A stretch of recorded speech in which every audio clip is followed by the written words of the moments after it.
Wilson. Hi, Todd. Nice to be here with you.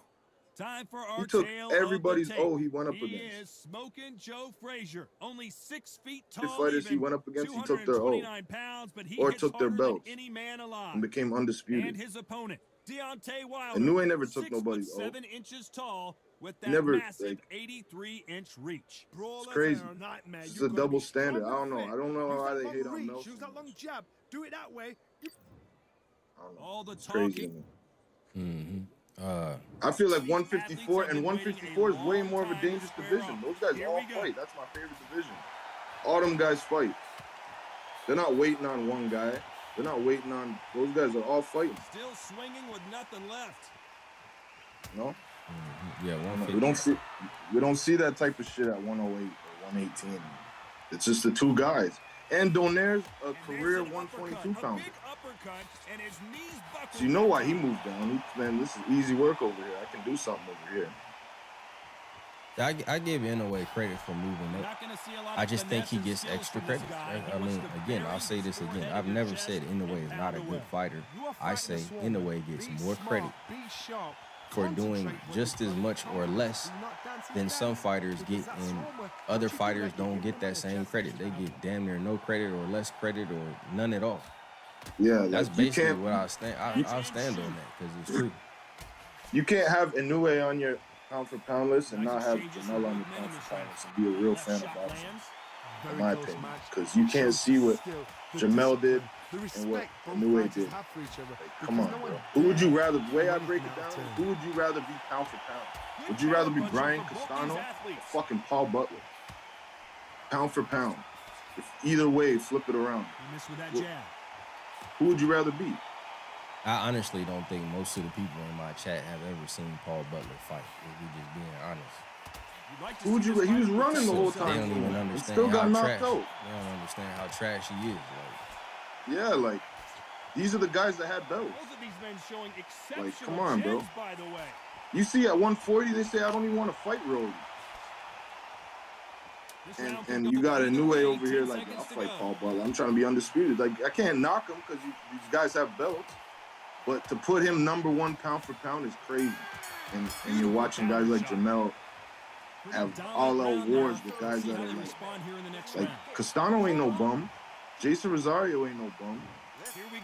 Like, Harrison not no bum. He might have lost a couple times before that. That guy can box. He's in the Crunk gym. That guy was getting trained by Emmanuel Stewart. Like, these are real fighters. And those guys all look huge. Those guys all look bigger than middleweights. And they're fighting at 154. Like, it's crazy. So, well, look, let me finish this live off. I appreciate you calling in. All right, bro. Always a pleasure, man. For sure. All right, for sure. We'll holler. All right, cool. All right. I don't know what the hell going on. He just misses with that jab.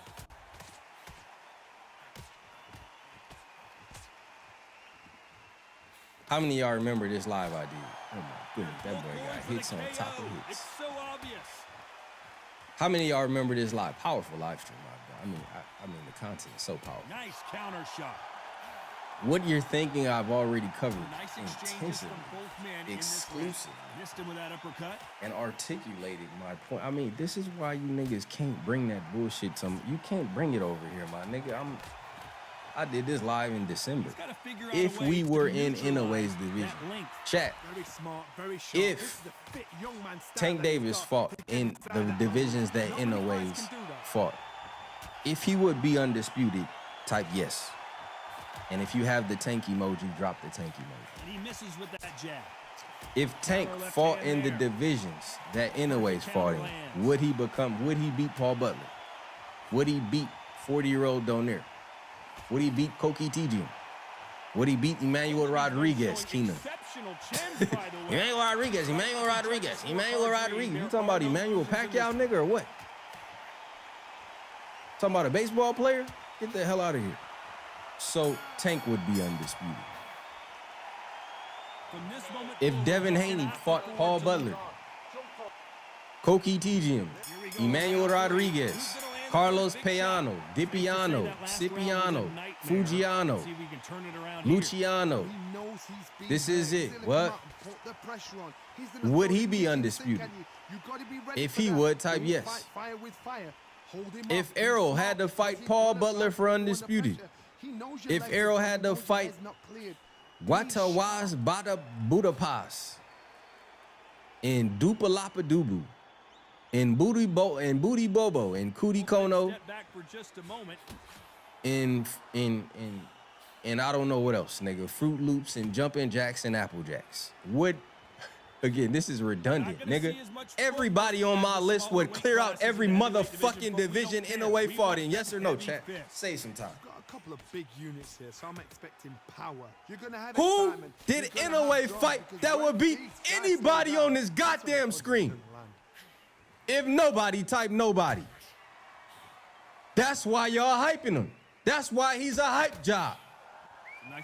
Because everybody goddamn in boxing will beat a motherfucking Paul Butler. And they ain't gotta travel to do it. I admire these guys. That's why. What don't you get about that? So now July 29th, you got Spence and Crawford. 2 pound-for-pound fighters now. Now. They're pound-for-pound now. So ain't no way you gonna deny neither one of them being number one when they both on the list now. Where was Paul Butler when Inoue fought him? Don't answer that. Keena, I bet you Greg Hackett will beat motherfucking Paul Butler. How about that? Since you hating. Same weight class. Same size. He's up there with the big dogs, though. You know they really crack at cruiserweight. You do know that, right? They ain't no cereal box weight, nigga. Like some people said, they got sons bigger than 112 pounds. Let's see what he has for us here in the next one. Motherfucking Christmas tree heavier than that. We've seen in the past from this fighter, they don't get concerned when they lose some of the earlier rounds because they know. So again, this man didn't fight nobody worth elevating him number one over anybody. Damn sure not Spence and Crawford. You've got to be on it, but you've got to be confident. And a counter left. This live, I didn't say this live wouldn't be long, right? So it was long, and I think we got everything covered. Y'all see Inoue getting hit bad, split up, eye broke, nose broke, eye split, nose leaking. Paul Butler's a beast. I think you spelled beast wrong. I think you meant to put an L instead of a B. Yeah, he's the least motherfucking competitive. Yeah. Shit ain't the same at all, people. Anything else y'all want me to cover, chat? I saw Shakur activate his mandatory. I don't know, man. I'm not. Make mistakes, you get knocked out.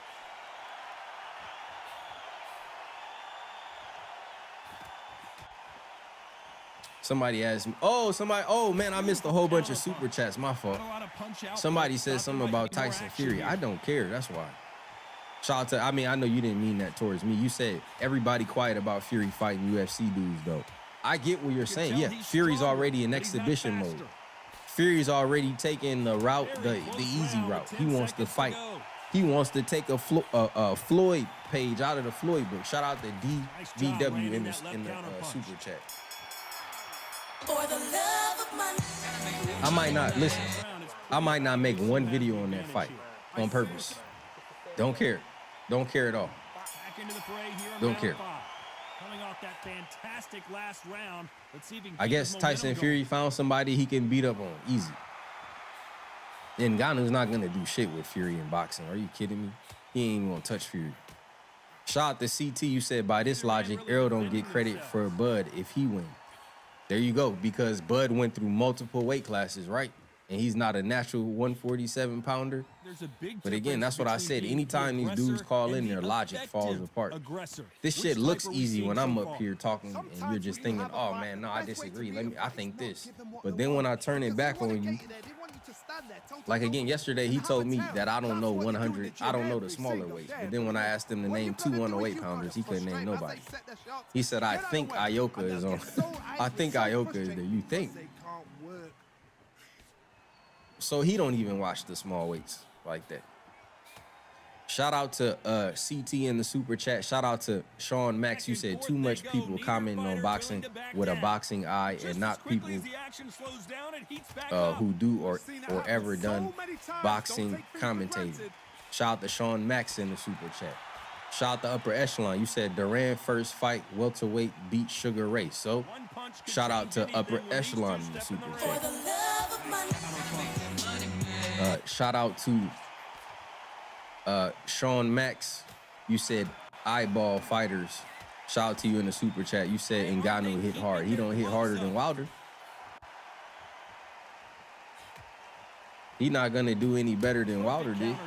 Do you think Ngannou gonna do better than Wilder did against Fury? I don't think so. This is not even it. This is a boxing match, people. Why does it matter how Fulton wins for him to be above Inoue on the pound-for-pound list? He thinks Inoue the best, so beating him should be enough. That's from Specs. Shout out to Specs in the super chat. He tried, man. He tried, man. I don't want Keenan to think he's not welcome here. He always welcome here, but unfortunately, he's the only loud. And see, this is why I respect it, because like, if Inoue were to win, the only person that's gonna be able to talk shit on my live is Keenan, uninterrupted. He could told you so all day. The rest, anybody else, I'm not trying to hear nothing. Because y'all had your opportunity, y'all ducked and hid.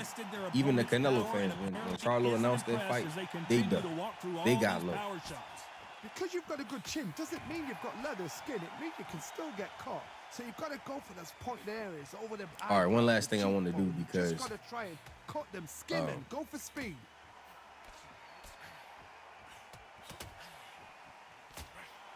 I had missed some people.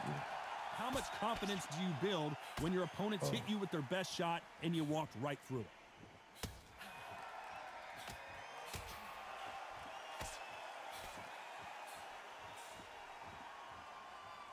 If I can, I'm going to try to read these back.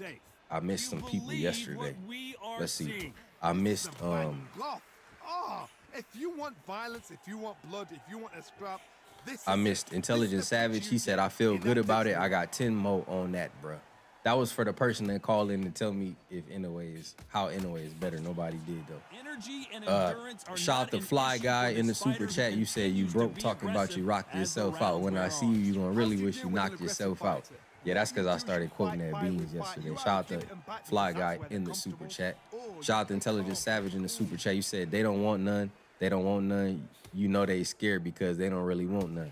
Shout out to Intelligent Savage. Shout out to the one and only DJ Nick in the super chat. Shout out to Kevin Effect in the super chat. You say Inoue avoided all smoke at 115. Yeah, I think my boy 504 been typing that in the chat, that Inoue ducked the whole 115 division. He is down big time on the scores. Brooklyn, shout out in the super chat. You say you're remedial, brother. Go play with your moms. That's from yesterday. That's from our conversation yesterday. I missed all these super chats. Shout out to Picasso. You said it's hard out here for a pimp, bitch ass fans. Shout out to Picasso in the super chat. And shout out to Intelligent Savage. You said I knew this money was safe. Shout out to Intelligent Savage in the super chat. Shout out to Baddie Rich. You said FM champ, he want payday. Shout out to the luxurious brand. You said tell him North Philly, I'm American, he can pull up. Shout out to I am Trill Will. You said champ side with the pirate talking. Yeah, I call that boy a pirate talking motherfucker. Our North Philly soldiers on deck. We protect ours. That's from the luxurious brand. I told y'all Philly is my third ranked biggest audience. New York, Houston, Philly, Lagos, Nigeria, Dallas. Shout out to Denny. You said, how can Boots have a good resume when the top fighters are ducking him? Porter said he wouldn't fight him. Thurman ducked him.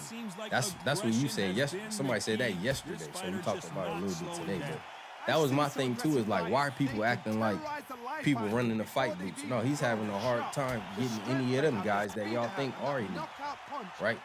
He's high risk, low reward, as they say. And he's not the first, you know what I'm saying?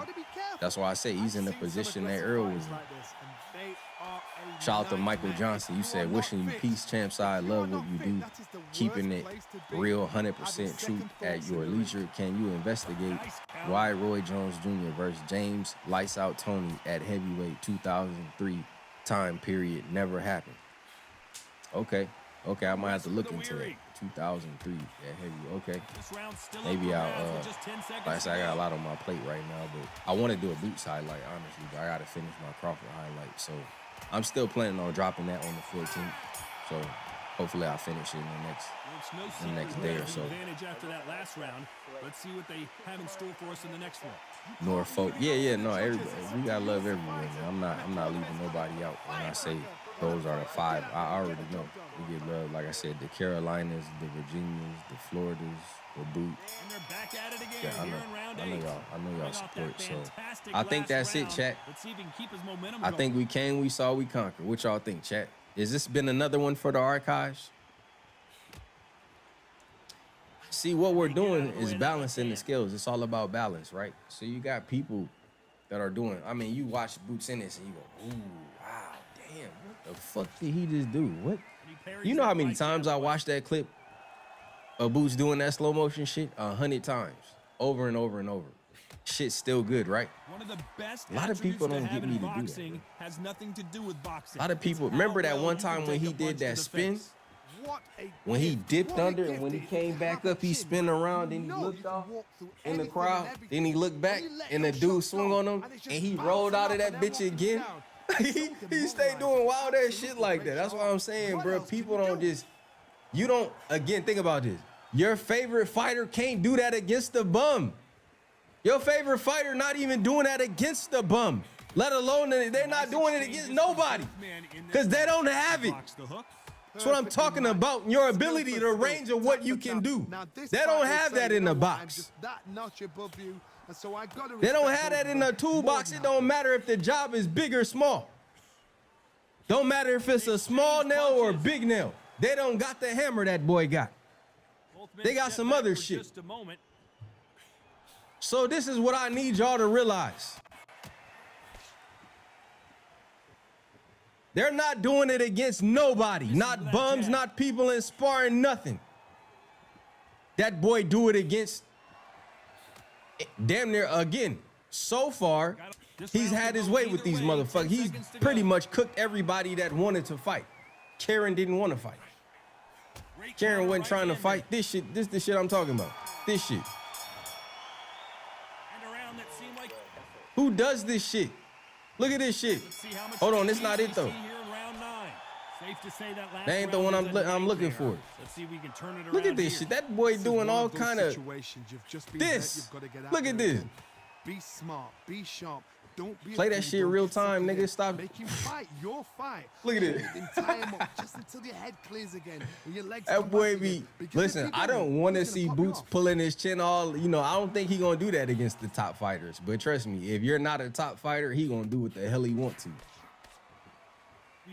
I know what you're throwing. I know what your reaction is to what I'm throwing. Look at this shit. How would you handle that? Sometimes when you get in there with someone that's so see, they ain't even play the whole thing. When he, hey, chat, when he spun around and he came up and he looked like this, he froze, right? And the dude took one more punch at him and he rolled under that shit and kept skipping along. So he froze literally for like 3 seconds. The dude tried to throw a punch while he was frozen and he still missed the shot. So again, when I look at, you know, then when I go back to both men in this round, you can tell he's stronger, but he's not faster. Then when I go back to the short from yesterday, this is what this man does. He does it a lot. This is ridiculous. So again, I don't know what they talking. You a lie if you say in the way do any of this shit. You're a lie. Not even just in the way that's not doing it. I'm just using in the way to show y'all that he hasn't shown anything different than Boots besides on paper. Don't Boots got more fights than him? I guess he would be fighting champions if he was fighting Koki Kono too. But he's not fighting Koki Kono. Ain't no Koki Kono and ain't no snow cones in his weight class. A very competitive round with 10 seconds left. Come on, man. That shit don't even look. That shit looks so edited, but it's not. It's not edited. People, no special effects, but special effects. That was almost a 10-8 round. Complete dominance. Dominance without a doubt. Hey, chat, what's more impressive to y'all? The counter uppercut? Fantastic last round. Let's see if he can keep his momentum going. Or the way he rolled with that counter shot. That hook. Nice offensive display, landing that left counter. That shit is, I don't care what y'all say, but that shit nasty right there. In boxing, but when you know your opponent is relying Now show me your fighter. Show me your favorite fighters doing this against bums. Right? This guy's a bum. Anybody could do that against the bum. Okay, show me your favorite fighter doing this against the bum. If y'all want to see that, type me in the chat. Reference the fight where your favorite fighter did this against an absolute bum, right? Bum, trash nigga. You can do anything against them, right? Well, show me your favorite fighter doing this. Show me your favorite fighter against the bum. Throwing a punch in slow motion, moving in slow motion, switching stances, landing a punch in slow motion, then landing a fucking fast counter uppercut, then rolling with a motherfucking counter shot, then pivot. Show me your favorite fighter doing that against the bum. That are being answered here tonight. Don't get trigger happy. So again, it's not, stop saying this shit like anybody could do this shit. No, you can't. Anybody can't do. You couldn't do that if your life depended on it. Trust me. Somebody will hit your ass. Shit ain't. Come on, nigga. And you right in front of him. What the hell am I gonna do now? So again, if everybody could do it, show me. Show me. Show me. Show me. Show us. Stop telling us that show me your favorite fighter doing this. So again, if you understand, Boots might not be able to do this against Spence and Crawford. But if it's open and he feel confident, at least he knows how to do it. That's the key, knowing when to do it, what I can get away with. But it's in his toolbox. If you understand, type understand. That's all I'm saying, people. I ain't saying he'll set up Crawford like this. I ain't saying he'll set up Spence like this. Let's see what he has for us here in the next one. I'm saying it's in his toolbox.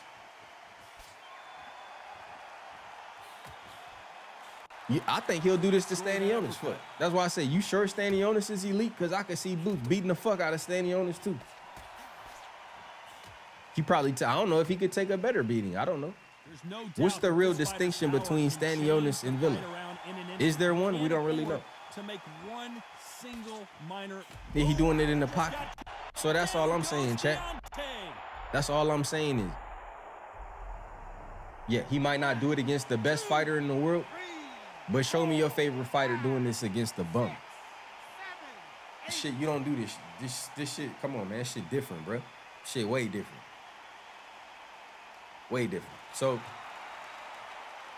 at some point, the corner may have to intervene. In a way, Estrada, Chocolatito, or Soren Reese. I thought some of them boys retired. They ain't retired yet. They need to.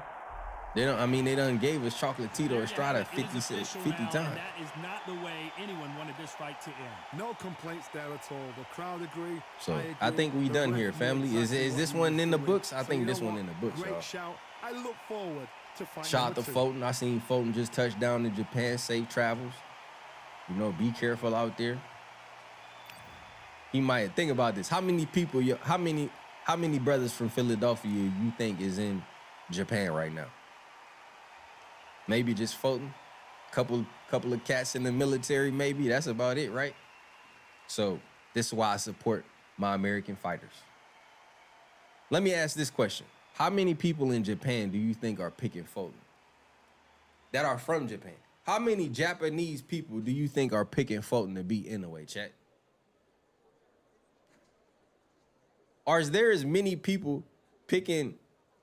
Are there as many people in Japan picking Fulton as there are people picking Inoue on my chat?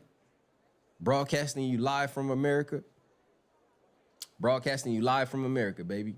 How many of y'all love y'all country? You ain't got to love everything. Yeah, but I mean, hey.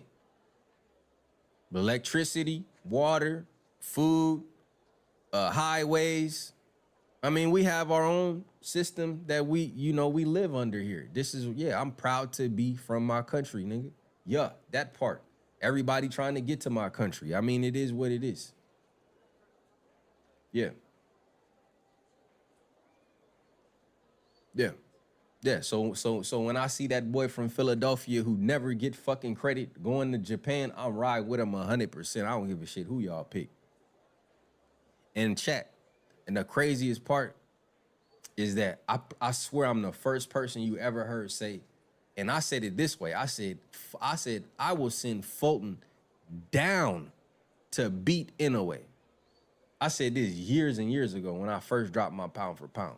But what happened was Inoue ended up coming up, which I give him even more credit. I never thought he would come up and fight Fulton. So he get my respect off of that. If Fulton is who I think he is, he's going to beat the fuck out of Inoue. Because that's who I think he is, from what I've seen. It was 2019 when Inoue was in their division, but somehow Inoue didn't fight them. Well, ain't no surprise, bro. Like I said, he's a golden nugget because he's the key to a new market. Listen, chat, how many of y'all grew up watching Asian fight movies? Japan, China, all of that shit. You know what I mean? A lot of people grew up watching them fight movies. You know what I'm saying? The Shallow End and Enter the Dragon. Even like just Bruce Lee, like not just Bruce Lee, but I'm saying like them dub movies over there. Y'all know what I'm talking about. All the shit that Wu-Tang used to have us on and shit. You know what I'm saying? Like, yeah, so we respect their culture. We rock with their culture, but our culture is a little different. You know what I'm saying? And, Fulton is going over there. You said Fulton is the craftiest dude in boxing. Black Belt Theater. Is that what they call it? There you go. Yeah, I'm not talking about the main guys. I'm talking about them other kung fu flicks. Yeah, them other kung fu flicks where like, not the mainstream ones. Yeah, all the bad lip syncing. Yeah, those ones. Yeah, the Drunken Master. There you go. All of those. And did y'all notice how they ran with them Ip Man series? Or IP Man, whatever you want to call it. I remember watching the first one when it was like an underground hit. And the other one was Ong Bak. Y'all know that one? Ongbak. I forgot the star's name. He from Thailand though. Ong Bak and IP Man. Them shits used to be hitting right. I think there's like 20. Was it It Man or IP Man? Whatever it is. It's like 20 of them now. I remember Tyson was in one. Now I saw one the other day. I'm like, damn, they got another one. Boy, they milking that shit. Jim Kelly, yeah. I'm talking about even lesser than Jim Kelly, but I rock with Jim Kelly. Jim Kelly, a legend, facts. They put Mike Tyson. That's what I'm talking about. They put Mike Tyson in this shit. I just like the first one. The first two, I think. Especially the first one. Ong Bak, right? The Thai bull. Yeah, that nigga go crazy. I forgot his name. Here we are, the dude from Thailand. Showdown between these two fighters should be I think he was in two movies that I like. Alongside me, he go crazy. Tony Jaa, is that his name? It's action Yeah, Tony Jaa. Yeah, Tony Jaa. There you go. Of the tape. Yeah, like I said, I rock with all that shit. You know what I'm saying? You know, I love that shit. I actually think I got one of them on Blu-ray. I think I got the Ong Bak joint on Blu-ray. Ong Bak was a whole problem. Yeah, I think I got that joint on Blu-ray because it was crazy. Matter of fact, I'm gonna watch that. I think I'm gonna watch that today, y'all. I haven't seen that shit in years, boy. It's been years since I seen that shit. Kung Fu Hustle was hilarious, dog. Kung Fu Hustle was funny as fuck. I like Kung Fu Hustle. Kareem fighting Bruce Lee. Yeah, I put that in my content, right, chat? His 3 battles with Muhammad Ali, perhaps the most famous the sport has ever seen. IP Man is like Fast and the Furious. Yeah, how many they on now? That's why I said I only seen I think I seen the one up to Mike Tyson. After that, I tapped out. It's 4 Ong Baks. I know I'm just chopping these names up. Donnie Yen was in. Yeah, I know him too. Yeah, he get it into Jet Li. IP Man trained anyway. I'm getting the fuck out of here. I'm getting the fuck out of here. I'm getting the fuck out of here. Michael J. White. Yeah, I like Michael J. White. Michael J. White go crazy. Unleashed by Jet Li. Yeah, I remember we talked about that when Israel fought. Yeah, IP man hard. Facts. What's this shit called? Is it called 7 Deadly Sins? Or it's one that started with a 7, right? Or am I thinking of a song or something? We've been waiting a long time for this matchup. Here we go. 7 Deadly Sins? What is that? I don't know what I'm thinking of. If you know you can fight, you don't need a crowd, you don't need anything apart from that opponent in the opposite corner.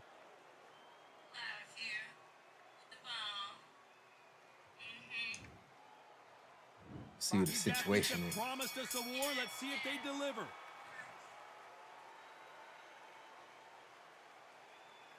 I'm just trying to see when. I just tapped in Alicia Baumgartner Instagram.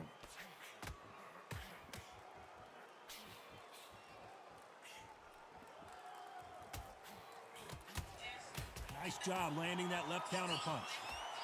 Right punch.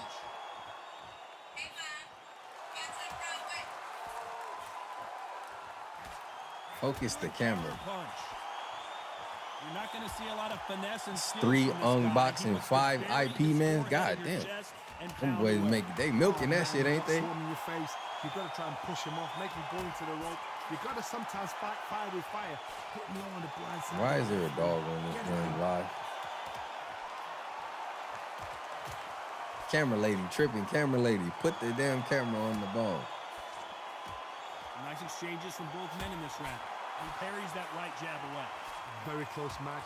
It shows the skill, the discipline, the respect both fighters have for each other because no one dare do anything out of turn.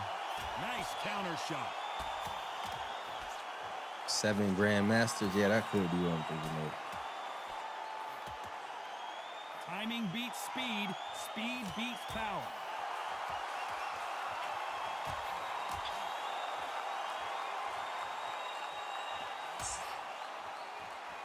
Exchange here from both men. Nigga in the chat talking about, I want to get married to Alicia. She's posing in front of the Joe Louis fist in Detroit right now. She's fighting the chick that beat her. A lot of y'all don't realize she lost early in her career. So this is a revenge fight for her. Nice counter punch. And that chick was rocking her ass. I'm not gonna lie to you. Leonard Tao, she was thumping, dog. Because if they haven't, there's gonna be absolute uproar. Nice round. Good round. I like that. I'm happy. Good man. It's funny that she was supposed to fight Michaela Meriden. She had to pull out. Now she got the Baumgartner fight.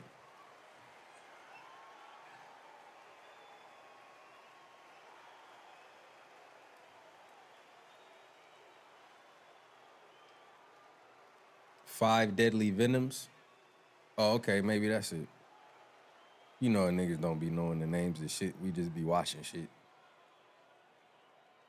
So, I'm out of here, chat. I just wanted to see, you know what I mean? I just saw Baumgartner win live. Just seeing what is hitting on real quick. How many of y'all think that my next live should be about the Baumgartner? Let's see what the fellas say, or the ladies. If it's popular demand, then I'll make it my next. But if it's not in popular demand, then who knows what we might talk. We might have to keep talking about that boy Boots Ennis. If y'all want the Baumgartner, let me know in the chat. Popular demand rules. If they don't want it, then I won't push it, dog. If they want it, then we gotta give it to them. A win is not just a win for make sure y'all up at 5 a.m. to cheer Fulton on, because you're gonna need it. Man, make sure your ass is up. That's the problem with your boy. That boy fight at irregular times because nobody gives a shit. Nigga fighting at 5 o'clock in the morning. Talking about be up at 5 a.m. Boy, if we ain't waking up for work, we damn near ain't waking up at 5 a.m. And he just missed with that left jab. He like, I'm special. I fight before you wake up, so you can't see how good I am looking at. That's in the way. That nigga be hiding from us. Yes or no, chat? That boy in the way whole career is hidden. Put him on 5 o'clock in the morning when every nigga in the world sleep. All them niggas in America sleep. You know niggas sleep. Nice offensive 5 display, o'clock. landing that left counter. Nigga, it's 2 o'clock in the morning on the West Coast. Fuck you talking about? Distance for this man, and you Nigga can gotta see stay up he's using late that at night and length shit. Very smart, very sharp. This is the Come on, man. Y'all gotta stop this shit. They hiding that boy. They got that boy fighting when everybody sleep. Talking about we sleeping on him. Yeah, we're sleeping on him because he don't fight at a regular time, nigga. That nigga hiding his fights. They ain't gonna catch me. They ain't gonna catch me at no regular time.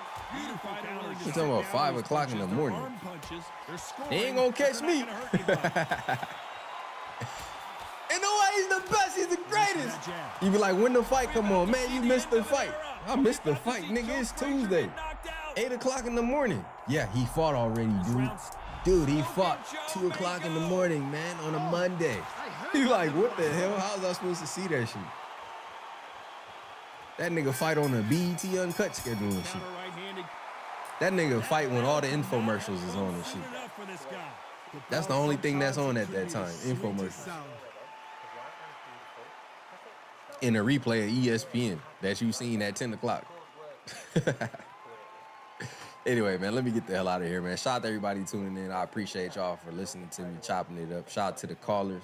You know, I ain't had to curse nobody out today. Everybody was respectful. Shout out to Keena, my nigga Keena calling in, holding it down for the NOA side. The only nigga in West Carolina that rocks with Japanese fighters. And listen, if you want to know anything about Japanese boxing history, just go on Twitter and look at the pictures. Because that's what Keena did. There's the bell for round 3. Safe to say that But shout out to you, last my round guy. I was a appreciate you nightmare. calling in. You know what I'm saying? You held it down. You Here. had, it was like, you know what I'm saying? They tried to jump you a little bit. Shout out to my dude, Sportsbook. Everybody that called in. I enjoyed y'all calls. Enjoy listening to y'all calls. So shout out to everybody in the chat, man. I see y'all in here. Big Billo, what up? You need the yeah, I got you. I don't know if I got enough room for more badges though. That's the only thing is they give you a cap on it. But shout out to everybody in here. I seen y'all in here, man. King Jordan, Big Ock, Ty, Bumpy, JT, Richard, Abraham, Jay Miller, Johnny, Bumpy, Tough Money, Joe Cool, Deuce, Al Booger, Michael Johnson. You said, hey, that's right, champ side. You gonna be up at 4 a.m. calling the fight. Apparently, I don't know. Was I supposed to go to sleep early or stay awake? I don't know what to do. You said, hell yeah, make the next live about Alicia. Shout out to Mark, Professor X, Windy City, Liberty, Flatbush, Eddie, Seaside. Just trying to shout out some people that was, you know, still in here towards the end of the live. Black Belt Ben.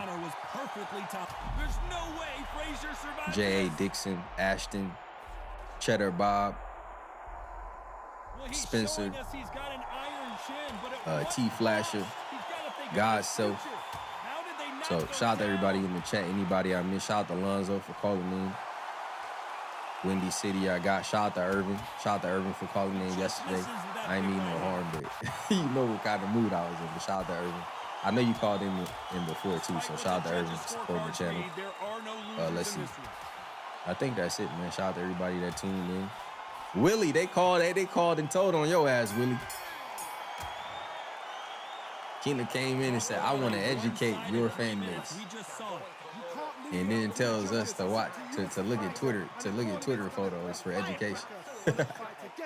Now you crack me up, man. So anyway, man, shout out to everybody that called into my live. How many of y'all just like talking about boxing? How many of y'all enjoy watching boxing? Simple, man. Just keep it simple. It's just for fun. Who's the best? Who's better? Who can do? It's just for fun, y'all. It ain't never that deep. Shouldn't be that deep where a nigga want to come in. You know what I'm saying? Nigga want to fly across the country. You know, fly not the country, the world. So, but if you do, I won't stop you.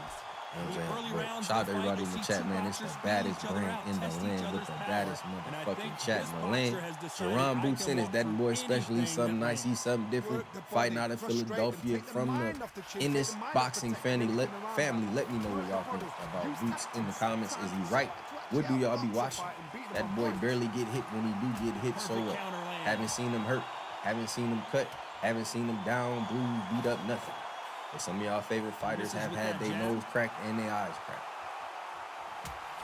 And some of your opinions sound like they are on crack. You smoke crack, don't you? Look at me, boy. Don't you smoke crack. Yes, sir. It's the baddest brand in the land. Champ side. Peace.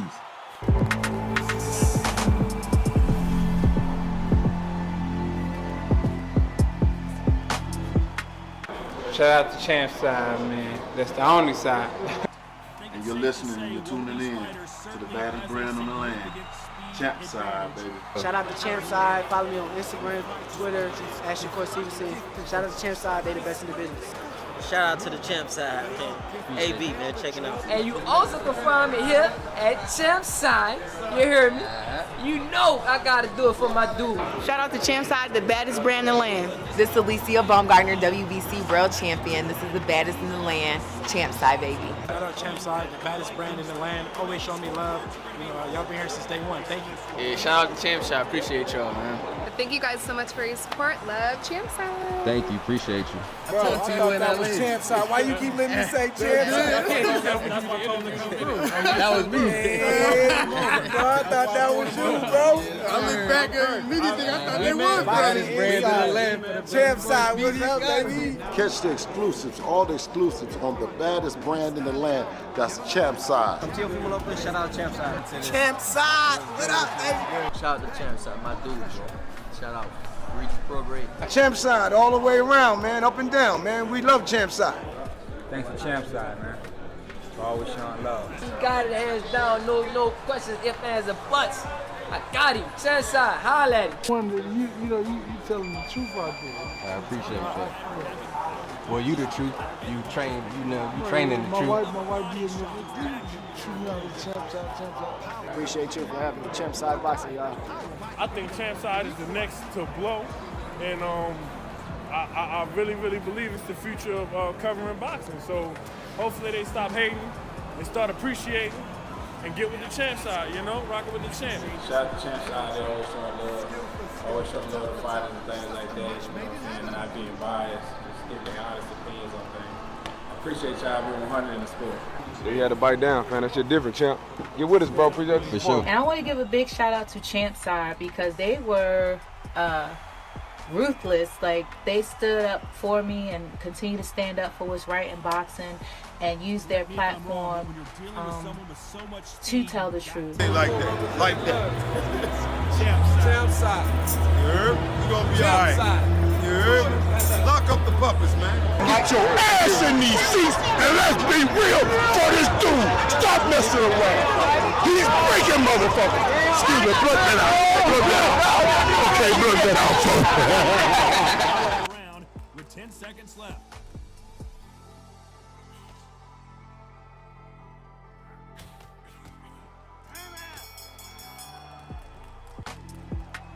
I promise you. Here we go in the 6th round. After a really strong round, let's see if they can finish the job. We unpack. We unpack. We unpack. Coming to you live, boxing ego unpack. Yeah. We unpack. We unpack. We unpack. Coming to you live. All right, let's go. Ego thoughts. Bernard Hopkins wanted proof that Errol Spence was truly injured when he had to withdraw from a Manny Pacquiao fight.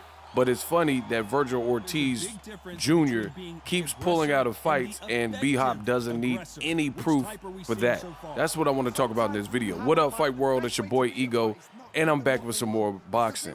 In case you haven't noticed, we feeling real good on the channel. I'm back to just my prime self. Stuff like Ego Thoughts, where I give you guys just perspective. It doesn't have to be something that's being reported. It's what I want to talk about. And hopefully you guys like it. Got some new stuff on the channel. Shout out to everybody who sent super thanks, Cash Apps, PayPal. And we're going to keep building the channel. Now, leave it to your boy Ego to talk about these things, Ego Thoughts. Bernard Hopkins, I remember a year ago, as you guys see on the screen, Bernard Hopkins wants proof of Spence's injury. Says Pacquiao has seen it all, blah, blah, blah. So, in case you guys live under a rock or you're new to boxing, Errol Spence was scheduled to fight Manny Pacquiao. They even had a press conference. It was supposed to be on Fox. Big fight. Everybody was looking forward to it. I want to up to my promoter. I believe that one for 45. Manny Pacquiao, General Santos, right? So, much anticipated fight. Unfortunately, closer to the fight, Errol wasn't approved to fight from the medical professionals, specialists, and the commission. They said, your eye is damaged, you have a detached retina, this won't work. You must pull out. You know, you're risking blindness, you're risking your vision if you don't get this taken care of immediately. Errol Spence heeding these warnings, which is smart. Nobody wants to see somebody lose their vision because of boxing or their life or anything like that. It's not that serious. So Errol Spence pulled out, withdrew from the fight, something he never does. And Bernard Hopkins was skeptical, and he didn't believe it. He wanted proof. Made videos about it. You guys check it on the channel. If you're a longtime subscriber, the videos are still up. I don't delete-ish. And I find it funny that Virgil Ortiz keeps pulling out of fights, missing weight. I mean, I can't even keep up at this point. Can't keep up with the amount of times he's missed weight, had to do a second weigh-in, pulled out of a fight. I know this is the third time that the Stanionis fight alone Virgil Ortiz has had to pull out of, right? That's facts. Only one was because of Stanionis. He had an appendectomy. He had appendicitis or whatever, so they had to remove his appendix. But the other reasons, the other two times, was on account of Golden Boy's fighter, Virgil Ortiz.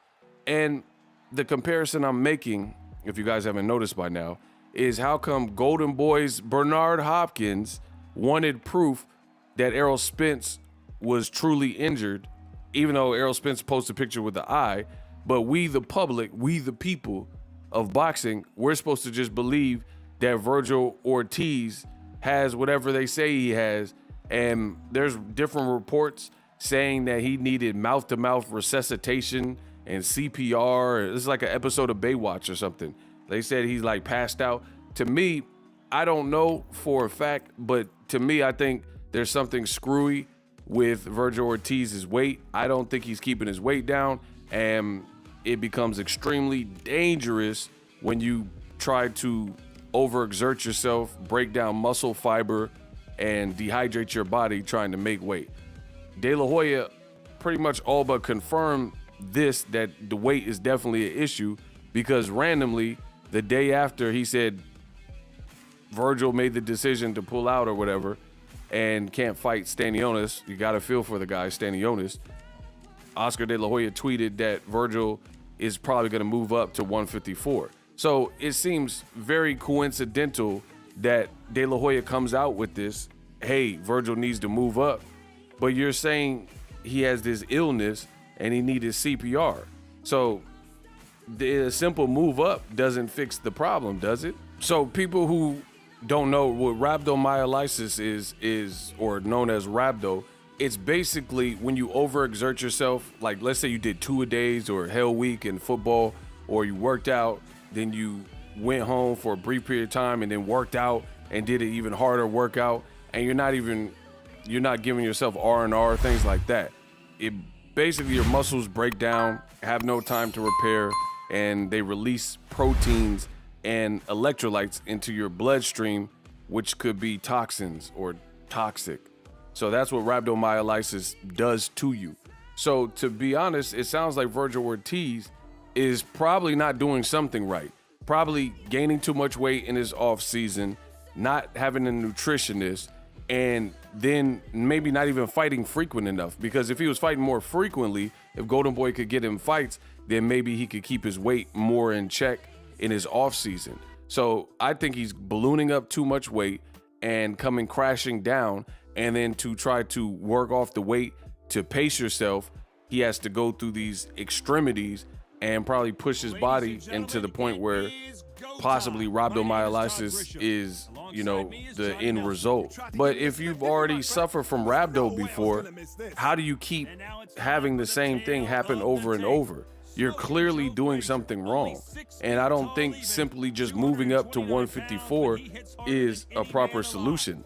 that's a Band-Aid fix, because 147 to 154 is like 7 pounds.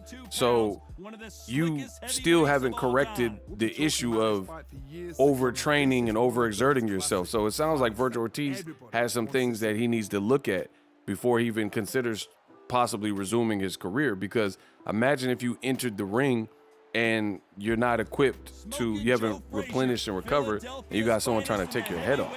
But the point I'm making is, we keep hearing that he has rhabdomyolysis and things like that, but there's no proof of it. There's no proof that he fainted and he's getting CPR. But Bernard Hopkins wanted proof that Errol Spence, something was wrong with his eye. Like, just think about this. Why would Errol Spence Jr. forego a Pacquiao fight and make up a fake eye injury to have Ugas, who clearly was capable of beating Pacquiao, steal his thunder, and then fighting Ugas just to fake an injury? Like, it doesn't even make sense. And I'm like Roy Jones Jr. Y'all must have forgot. And I'm going to keep reminding y'all, because this is the foolish stuff that biased people in boxing constantly put out. They put out these narratives, and then nobody but me wants to follow up with that. Tell you all the time on my channel, the most dangerous thing is a camera and a microphone, and these guys end up talking boxing, and they're overly biased, overly negative, especially towards PBC and Al Heyman and things like that. And they clearly have a grudge, and they put out these Mothman prophecies and conspiracies and things like that. But when it's your fighter, like Ryan Garcia has depression, and that's a Golden Boy fighter, we're supposed to just believe that he has anxiety and depression. No proof of it. When Vergil Ortiz has rhabdo, and they saying he fainted and needed CPR and he needed to be revived, and that's the reason he can't fight Stanionis, and they're not saying anything like he's struggling to make weight. They're just saying it's rhabdo, right? What's causing the rhabdo, right? We're not getting these details, but when it came to Errol Spence, they were saying, B-Hop was saying that he didn't believe it and he needed to see more proof, and he's gonna be the first to put it on wax, and then we're gonna finally be like, oh, how did B-Hop know? And none of that came true. If you watch the actual video, he was saying that he's a prophet, and he knows something's amiss with Errol Spence's eye injury. And then people are going to come back to that video and say, how did B-Hop know? What did he know that we didn't know? And none of that happened, because Errol Spence, I remember ESPN even had Errol Spence ophthalmologist or eye surgeon or whatever do an interview.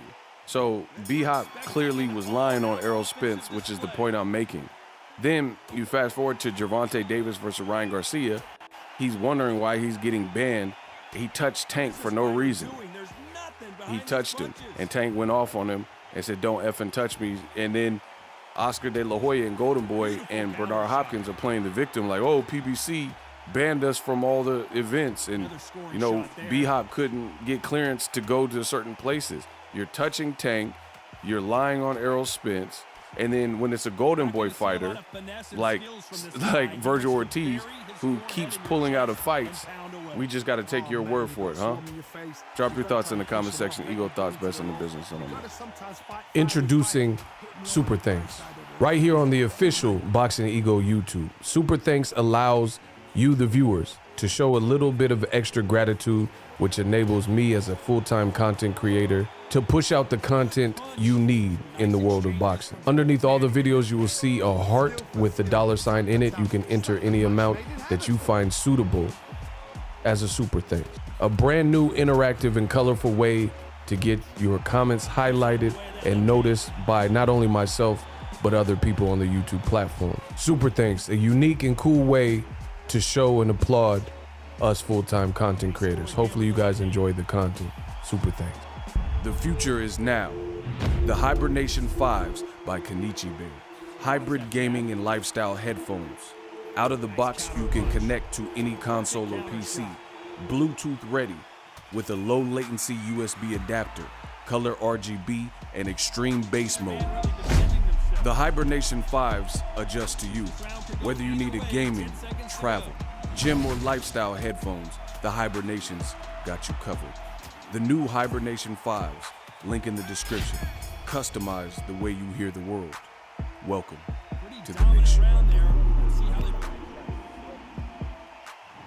Are you tired of your YouTube videos not getting any views? Well, consider TubeBuddy.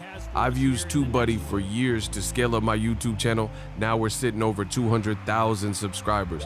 TubeBuddy is a browser extension that offers a ton of built-in productivity and time-saving services to take your channel to the next level. Use my link in the description to get started with TubeBuddy and level up your channel faster. You working. This video is sponsored by Express. Recently, talk show host John Oliver used a surprisingly simple set of steps to track and record the online search history and internet activity of several members of Congress. And oh boy, those Congress members should have used ExpressVPN. And look, let's be real here. You clicked on this video. You like anime. You also have a search history. A search history you probably wouldn't want people to see. Isn't that right, Jennifer? To avoid this, I use ExpressVPN because of how they reroute my connection through their encrypted servers, protecting my browsing activity from anyone who might be watching, including my internet service provider who can sell my data to third parties. But there's also non-shame-based reasons to use ExpressVPN, like switching your IP address with just a few clicks, so you can access entire worlds of new content on these streaming services you're already paying for. You are likely being screwed in terms of anime selection, like if you live in the US, the entire Studio Ghibli library is waiting for you on UK Netflix. Find out how you can get 3 months of ExpressVPN for free by visiting expressvpn.com/iPatchWolf or clicking the link in the description. Hello, welcome to the current state of Shonen Jump 2022, the video series where I spend a significant portion of my time and life energy dissecting and analyzing what is essentially a magazine made for children. I do this for 2 reasons. One, understanding this magazine right now is a window into what anime and manga will be in the future. Did you want to know that Dr. Stone, Promised Neverland, or Spy X Family were going to be big? Well, you could have just watched my video from 5 years ago. I mean, I didn't see Demon Slayer coming, but I mean, a manga about swords? How's that gonna work? The second, and honestly more important reason, is that these videos are my way of exposing newer, lesser known titles to a potentially wider global audience, and in doing so, ever so slightly increasing their chance of success. So for example, 2 years ago, I talked about the early days of Chainsaw Man with the frothing enthusiasm of an overly birthday-caked child. And now, 2 years later, Chainsaw Man's anime has become one of the most anticipated releases of the year. Coincidence? Yeah, yes. That is a coincidence. To think otherwise would be delusionally narcissistic, even by standards. So in order to find out where we are, we gotta look back at where we were. 2020 was without doubt the most bizarre year in the history of manga, and especially Jump. It was a year where we finally saw the immortal God King of Shonen One Piece wrenched from its throne and thoroughly outsold by another series, Demon Slayer, only in a twist of Shakespearean tragedy for Demon Slayer to vanish from existence, leaving a power vacuum at Jump's peak. And it is the war for that empty throne that took place in 2021 that I want to talk about today. And so, in a video that is a little later than usual for reasons I can only summarize with this image, we begin our surgical dissection of Jump, and as ever, start with the most depressing part. That's right, it's our yearly pilgrimage to the Shonen Jump graveyard. It is the brutal reality of Jump that on any given year, around a third of its ongoing titles will be cut. 2021 was no exception. Beautiful Idiot Simulator, a Gravity Boys, Subnautical Furry manga Hardball Cop and Dolphin, and battle manga Build King all disappeared from Jump's pages. And while we can never really know why a series ends, looking at their volume sales can at least give us some insight. Take Gravity Boys.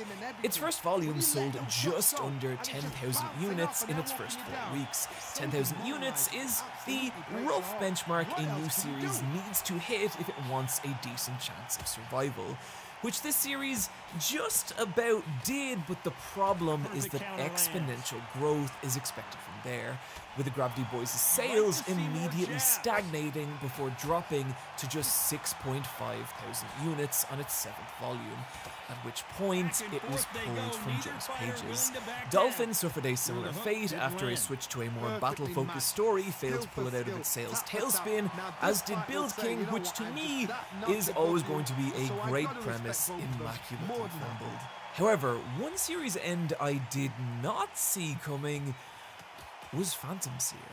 This was a beautifully drawn supernatural battle manga that blew past the 10k benchmark, and from there, sales growing volume over volume, only for it to hit a sudden, baffling end, and I really can't figure out what happened here. On paper, this was the exact kind of series that Jump loves, well executed with some good art and great horror, and with strong sales backing it up. The problem was likely something more complicated and unknowable. Interpersonal drama, author health issues, maybe Jump's editor-in-chief just didn't believe in the series. We just don't know, but whatever it was, Phantom Seer's 30 short chapters are a reminder of how opaque and cutthroat the world of Jump can be. The most brutal cuts, however, are the series that do not even make it out of their first year. A fate suffered by sports title 9 Dragons Ball Parade, which wins my award for my favorite name of a new series, but also the lowest opening weekly sales I have ever seen. And while everything about this title feels like a perfectly functional team-building sports shonen, I think the issue may be that it's a little too That left counter was perfectly timed. inside baseball. This is the second Oscar. What I mean by this is that for someone like me who is so utterly unfamiliar with baseball that I am mildly convinced it does not exist, Balls Parade assumes a basic level of knowledge that left me lost in exchanges like, "That fastball ain't gonna work on me. His confidence is the key. He leans in, anticipating an outside pitch, just like his first at-bat. He's a lefty sidearmer. We've had all righties up till now, so Conchiro will be giving different signs." Okay. I'm aware that the Japanese children this magazine is aimed at are likely going to be more familiar with baseball than I am, but requiring that level of knowledge is going to eat into any potential audience in a way that other better sports titles just don't. And I think it's because of that Balls Parade crashed out of Jump's pages at just 20 chapters. Faring not much better was I Tell C, a story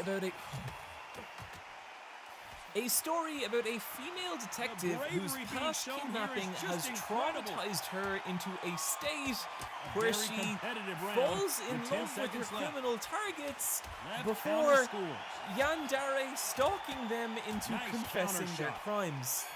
Well, there's a lot to unpack there, none of which I am going to. I actually do think there was something to this title. The first chapter was really cleverly constructed, and the story had the odd touching moments.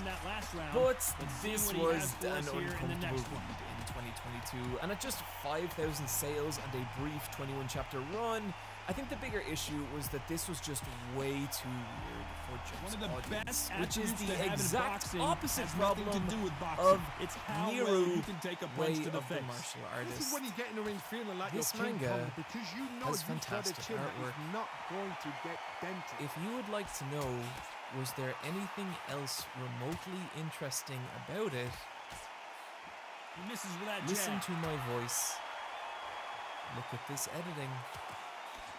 Does it sound like I found even one other compelling talking point here? Defense is not an option for these two. Exactly. Actually, you know, I just watched that bit back, and I think that might be too mean. The artwork really is very good. It's just the rest of it is... Walk away from each other and then run right back into trouble. I don't think I would have needed sales figures to know that any of these series were going to last. Before things get a little less predictable, or with the two new battle titles that Jump introduced, both of which made a big impact with an impressive first chapter, both of which were dust by year's end. Candy Flurry grabs your attention with wild, surreal imagery. The image of Tokyo destroyed by a gigantic meteor rain of lollipops is just so insane and beautiful, and such an exciting introduction to this world, where people battle by manifesting giant items of confectionery. But unfortunately, once that initial impact wears off, you start to see Candy Flurry for what it really is, because the wild tone of its visuals never carries through to its characters or writing. You could replace the giant candy weapons with psychic powers, samurai swords, or Pokemon, and it wouldn't make any difference to the story. This would still be the same generic cookie-cutter shonen battler, because all Candy Flurry ends up being is a very standard story draped in a cool aesthetic. And at just 5k volumes sold in its first month, it opened weak, and things did not get better from there. The biggest shock for me personally, however, was the fairy tale battle manga Hunter's Guild Red Hood. If you had just shown me the first chapter, my response would have been, oh, wow, cool, this could totally end up being one of Jump's top 10 manga. A darkly original story inspired by the worlds of Brothers Grimm, depicted through some gosh darn beautiful artwork, each page layered with texture and care that makes it feel like some beautiful forgotten page from some ancient story tome. There was a lot to like here, which is why it was kind of painful to watch that potential as Red Hood shows the difference between creating a single impactful chapter and maintaining an ongoing series. I imagine that gorgeous detailed artwork must have been a nightmarish standard to keep up, and as the art quality begins to fall, other problems begin to raise their heads. The characters doing little to evolve past their initial shonen archetype as the story's pace grinds to a tedious crawl, squandering that first chapter's momentum in a way I don't think this series ever recovered from. Selling just 4,000 units on its first volume, Red Hood's fate was clear, and I think you can actually see the author struggle with that looming cancellation as its later chapters grow weirdly meta. Its characters exclaiming, "A story that doesn't entertain is abandoned. Once abandoned, our world will disappear." Ultimately, what I think Red Hood ends up being is a series where the crushing realities of what it is to maintain an ongoing weekly shonen are pulled sharply into focus. This is, as ever, the harsh reality of Jump. Failing titles disappear so that potentially much bigger titles can take their place. And 2021 was a year where Jump really needed those bigger hits, which arguably it did not find in 2020, with a group of titles that, despite their quality, were not the breakout successes that Jump needed, putting a lot of pressure on 2021's newest series. The first of which is the manga. The first of which is the manga.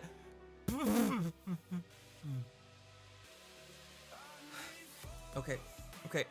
I don't want a bunch of fucking people in the comments telling me I'm pronouncing it wrong. Sometimes the author just picks a bad title, okay? Sometimes it's just a bad title. Why is there an X there? Why is there an X there if you don't say it? And you know, while we're on the subject, I say JoJo's as shorthand because it's not called JoJo Bizarre Adventure, you idiots, and you have the gall to come into my house and tell me I'm wrong? The manga follows the story of 7 siblings, nearly all of whom are genius pianists. Bar one, our main character, who is so mediocre at piano that his parents got divorced. Wow, that's really unfortunate. This is the new title from Jump that I would say I enjoyed the least but thought about the most. It has some of the worst page design I have ever seen from a published manga, with a page flow that actually drags your attention in 2 separate directions. Some of the layouts being so cluttered, I found it difficult to decipher what is even happening, and shit like this is usually a death knell for me in manga, but I'd be lying if I said I didn't think there wasn't something here. This is a strange, music-based, non-battle battle manga built around our main character's ability to drag people into different memories and realities through his music. In a story about how our capacity to convey emotion through art is more important than technical proficiency, which, for this title, is appropriate. And honestly, while I would have initially predicted this series dead on arrival, its first volume sold a respectable 12,000 units, suggesting a potentially bright future for this unusual but compelling series. On the total opposite end of the spectrum is Doran. Fucking Jesus. Opposite, because this manga feels like it was test tube constructed in a sanitized laboratory by white-coated shonen scientists. The story of a boy fighting demons with a magical sword. No, not that one. Not that one either. Still not that one. Oh, come on, it's definitely not that one. There we go. That is kind of the problem here. Despite the fact that I think Doran is actually pretty well executed, it's hard to get excited about given how its entire story feels popped out of some generic shonen template. Its one unique selling point being its mascot character, Doran, whose body can morph into basically anything, leading to some honestly pretty fun battle scenarios and potentially huge merchandise, which cynically kinda makes me wonder, is that why this series exists? At the time of writing, I only had access to a single week of sales, which 4K isn't bad, but it's also the weakest selling of Jump's newest ongoing series, which could make it a likely candidate for the Shonen Jump guillotine. Another new title whose chances of survival I would give a shaky, hand-wavy sign of, I don't know, bro, is the comedy title Protect Me, Sugemaru. A story of the wealthy heiress of a massive fortune and her eccentric 10-year-old bodyguard, whose enthusiasm to protect his client often lands her in more danger than the threats themselves. That is the joke. It is a reasonably good one. But the reason I have my doubts about the future of this series is that it's currently one of 5 other ongoing comedy manga, and while I like it an atom slice better than Roboco and Magu-chan, it is a far cry from the stupefying action comedy of Mashle or just the mind-destroying hilarity of High School Family Kazoku, all of which at this point are known quantities, so not super confident we're going to be talking about this one in a year. A title that seems a little more bound for glory is Witch Watch, a comedy about a teenage ogre who becomes the familiar/bodyguard to a high school witch. And I will say that aside from the one scene where Nico transforms herself into a piece of paper and gets stuck in the side of a building, which is just, I mean, it's just objectively great, I didn't actually get a whole lot out of this one.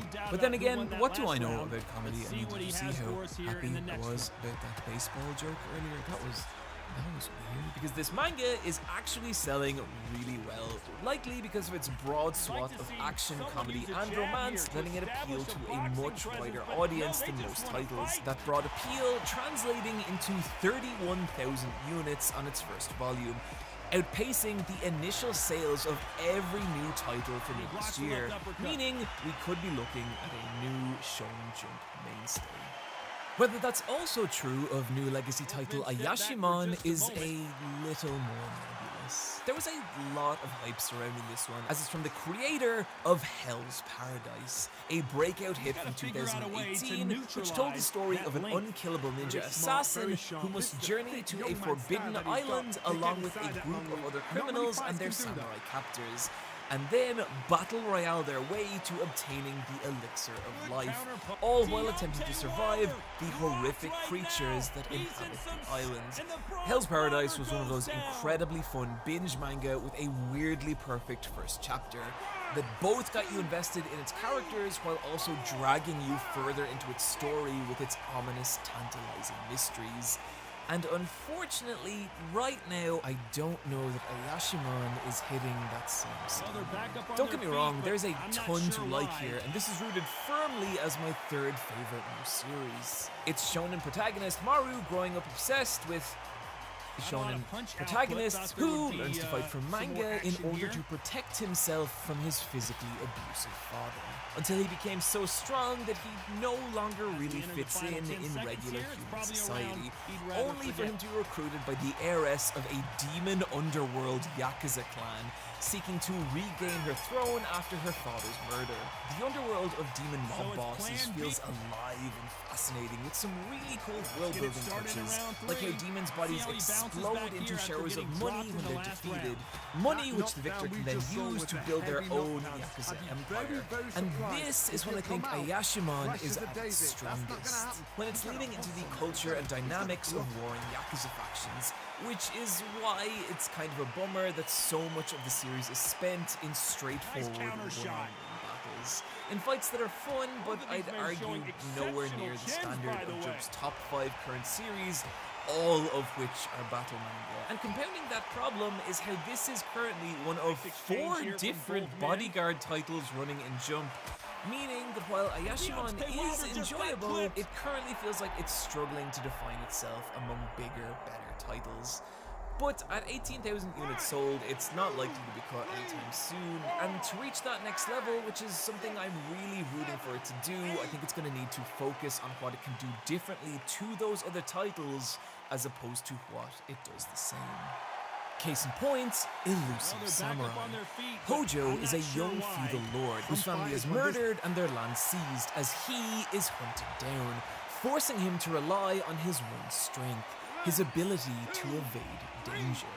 There is so much to like about this series, but its real ace in the hole can actually be found in the author's previous title, Assassination Classroom, the Shonen Jump mega hit where a class full of children must learn a hyper-specific set of rules in order to kill their monstrous teacher, Koro-sensei.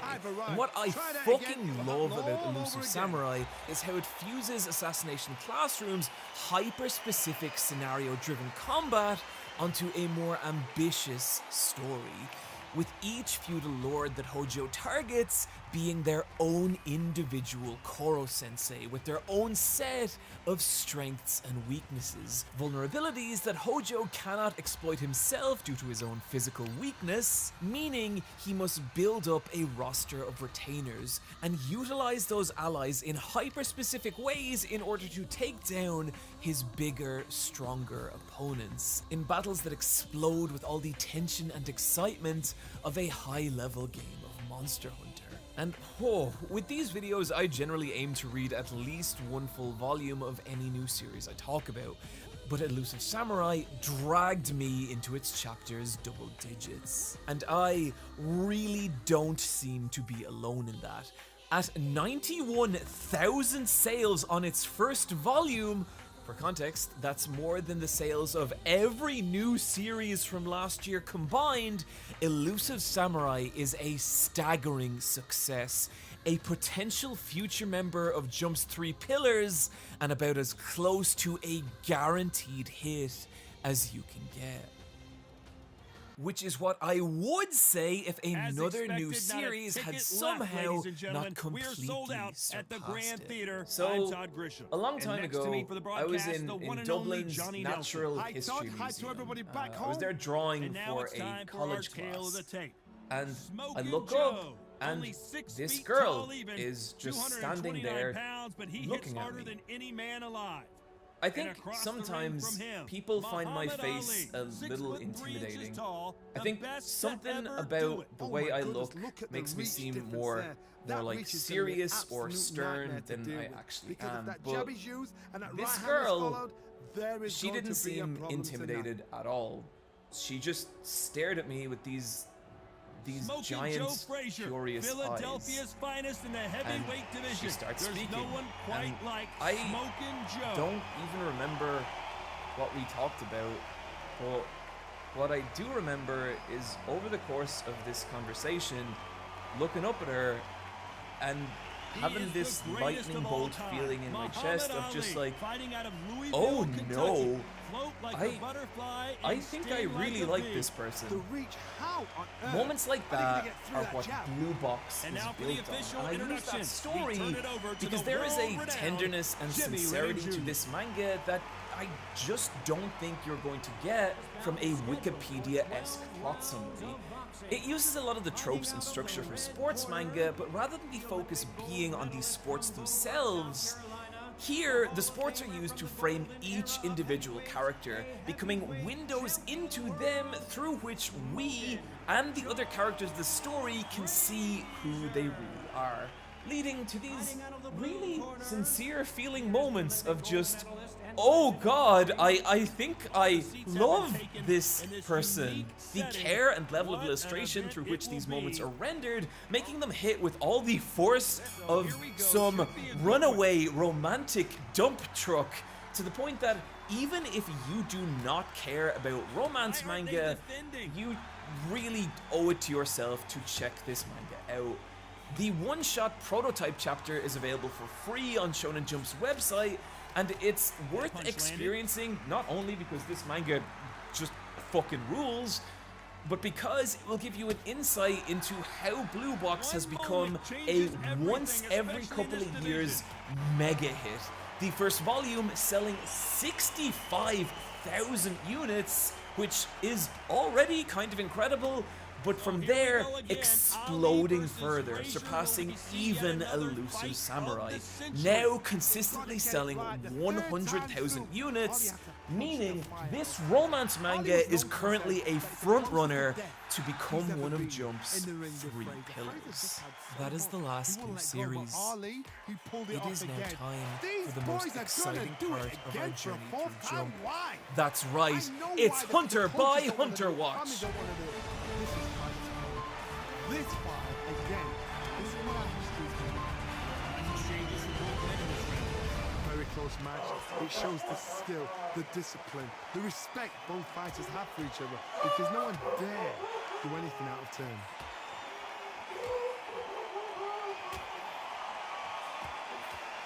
So before we begin our top 10, I want to do a brief update on Sakamoto Days. This was my favorite new series from Jump last year, but also the one whose future I was most worried about. The story of a former assassin now working as a convenience store clerk, trying to live a normal family life while also not giving in to his murderous tendencies was beautiful. It was funny, it was touching, it was action-packed, and thankfully it was also successful. After a mediocre start, its sales have grown volume to volume, now selling 75,000 units on its most recent, which for a series that is so outside the genre of little boy tries hard, this is the best possible scenario, and goddamn, I am so happy to see it doing well. There's also these titles, which are still ongoing, and they're fine. I don't really have any hot takes here, which I know isn't very exciting. So I should probably just. And there's the bell for round 2. Start the next well, there's no doubt about who won that last round. Let's see what he has for us here in the next one. I'm just kind of rambling on here, where now kind of I've gotten to the stage where like I'm just not saying anything. You're not going to see a lot of finesse and skills from this guy. He wants to bury his forehead in your chest and pound like, you know, when away. you point a camera at a television You've got to protect everything. That's recording itself, and it's just this infinite hallway of nothingness. That's what you're experiencing right now. And I imagine a lot of people have clicked off the video because this is just really boring.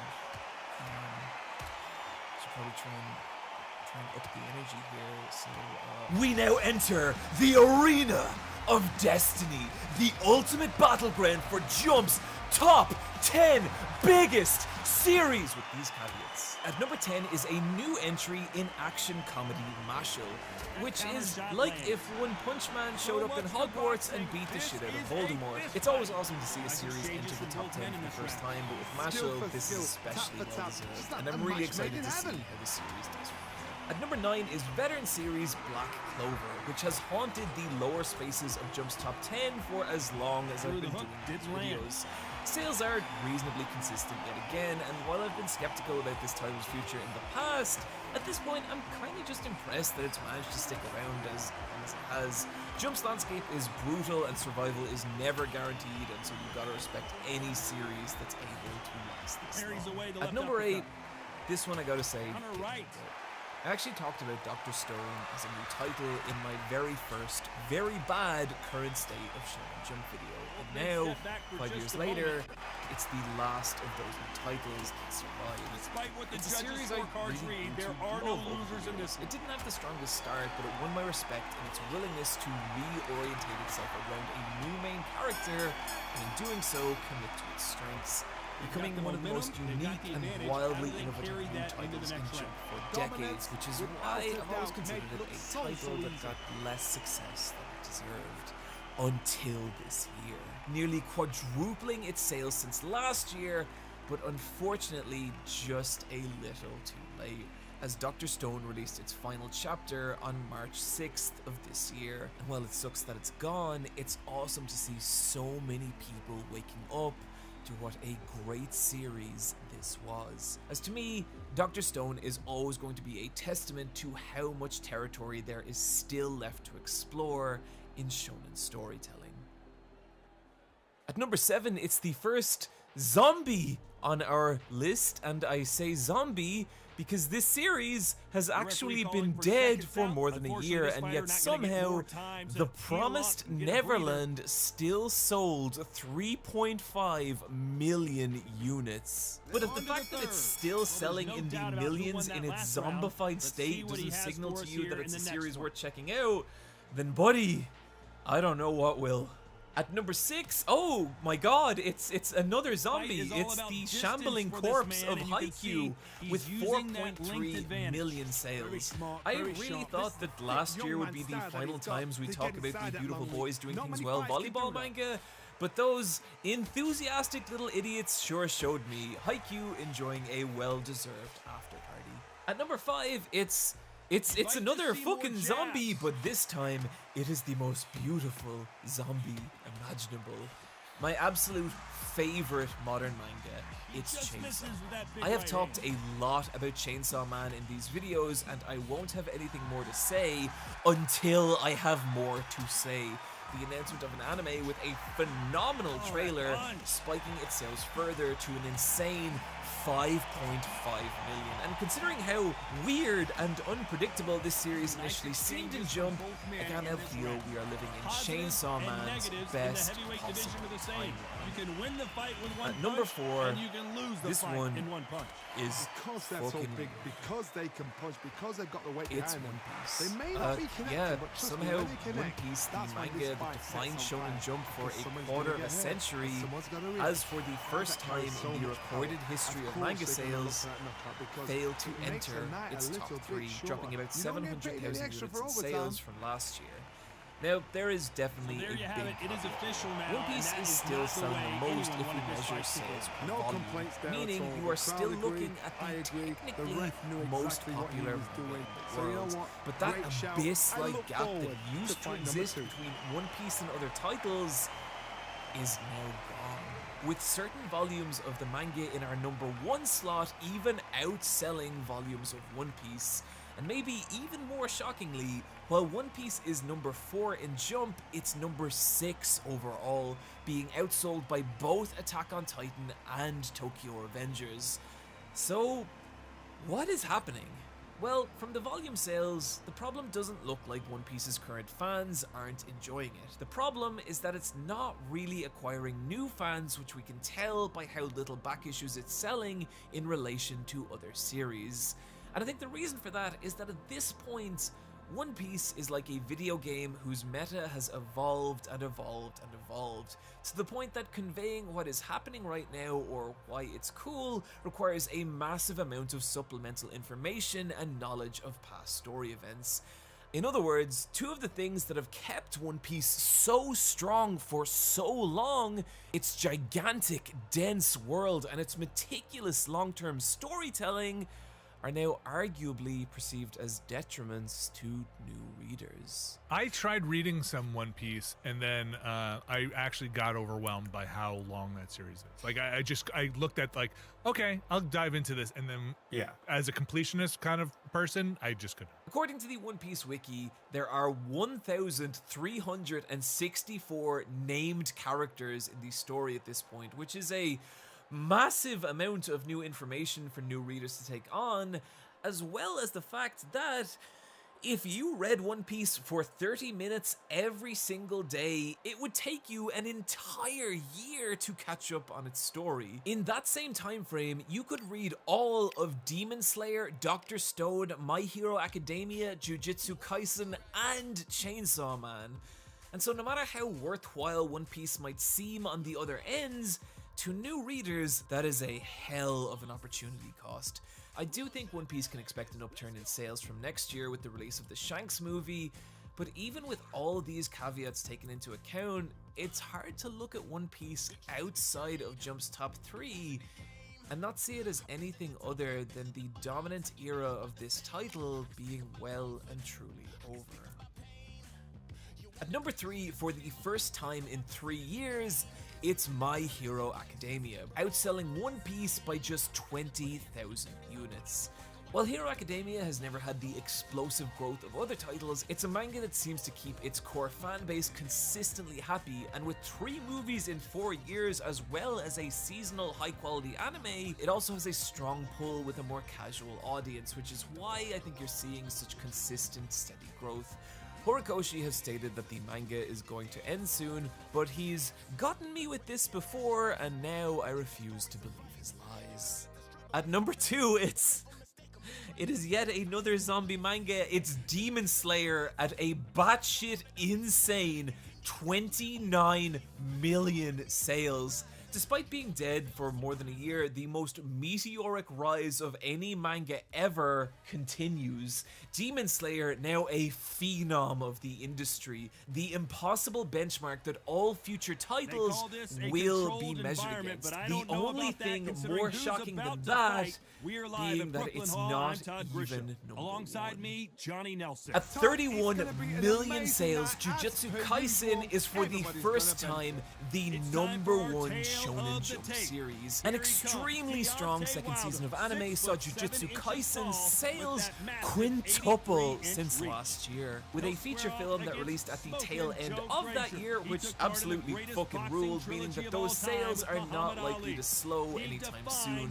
cementing Jujutsu Kaisen as the newest of Jump's 3 pillars, and right now, the biggest manga in the entire world. And hell, I think it deserves it. Jujutsu Kaisen for me is the middle ground of what I think will be popular versus what I think should be popular, embodying a lot of what's great about traditional battle manga, but defining itself through its dark, supernatural aesthetic, incredible supporting cast, and batshit insane action. How long it's going to be able to maintain its throne atop the world of manga remains to be seen, but right now, no ongoing series even comes close to Jujutsu. Turn it over to the world-renowned ring announcer, Jimmy Lennon Jr. So, if we take a top-down view of Jump, it's in a really strange situation. In some ways, it's in a lot more of a stable position than last year, with the maturing of newer series like Sakamoto Days and Mashle, combined with high-potential new series like Elusive Samurai and Blue Box, as well as Jujutsu Kaisen, now one of the magazine's 3 pillars. But right now, a full half of Jump's top 10 selling titles are zombies, most of which have been out for more than a year, meaning we can likely expect a sharp sales drop in each soon, leaving Jump in a situation where it still has a ways to go in bolstering a new catalogue of titles if it wants to stay dominant, especially in a landscape of manga that's changing rapidly and dramatically. The biggest shock we witnessed in last year's video was undoubtedly the total dominance of Demon Slayer.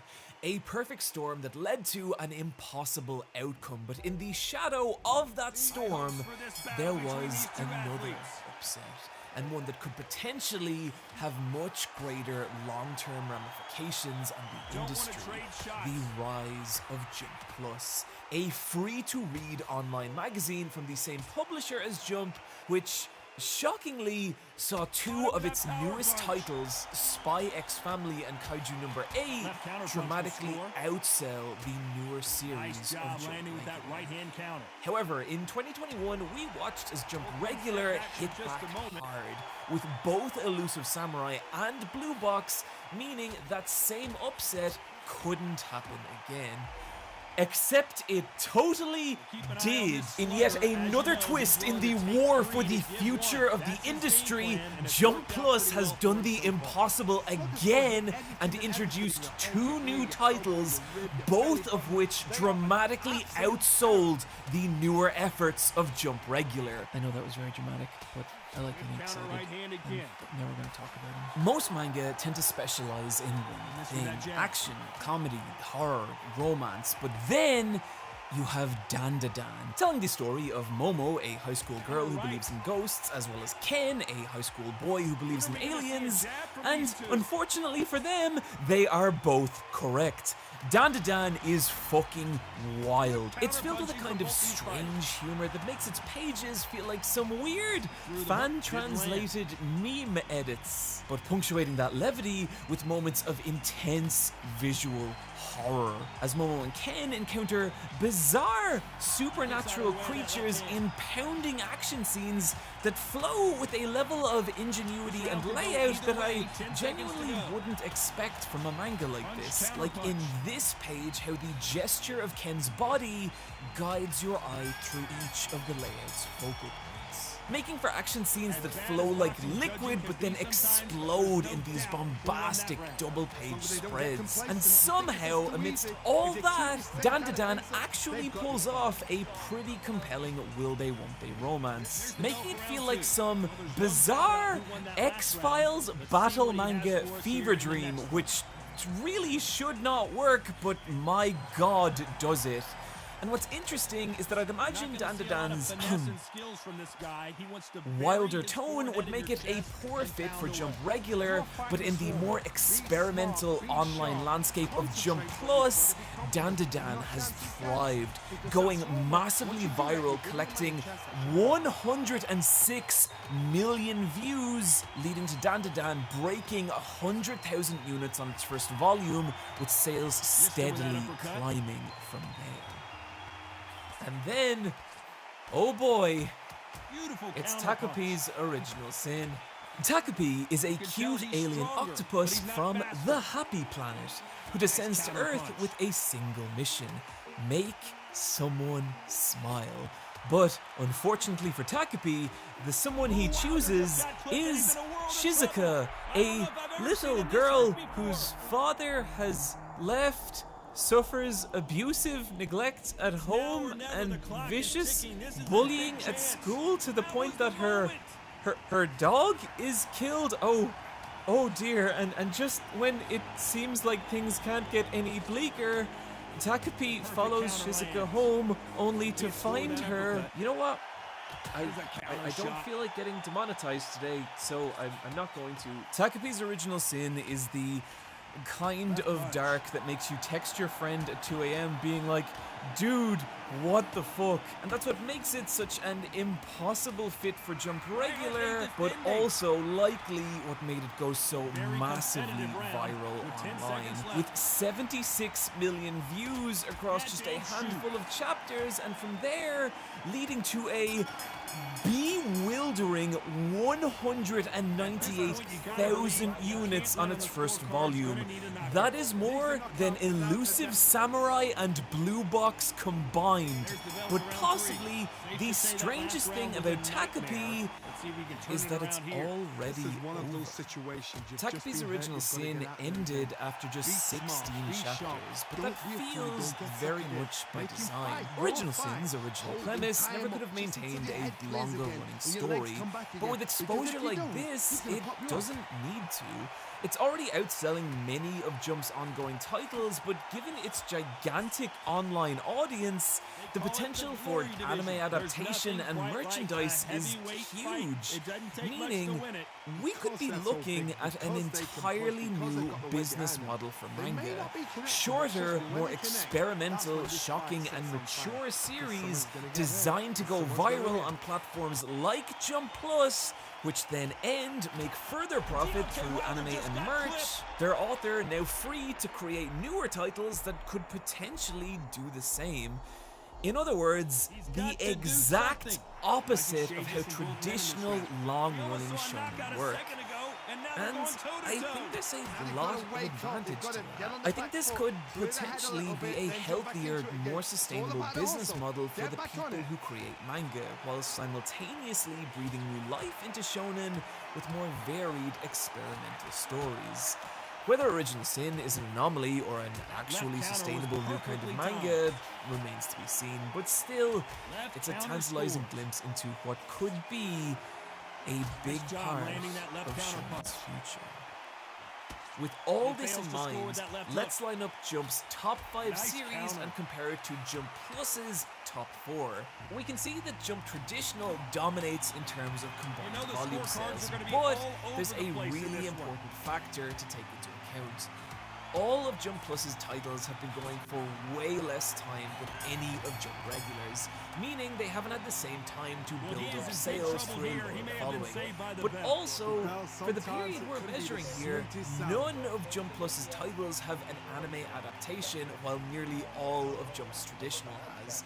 And with Chainsaw Man pulling a heel-turn-esque faction switch jumping to Jump Plus in the coming months, it's hard for me to look at these two lineups side by side and not say that I don't think Jump Plus has the more exciting series, which means I do think that double negative.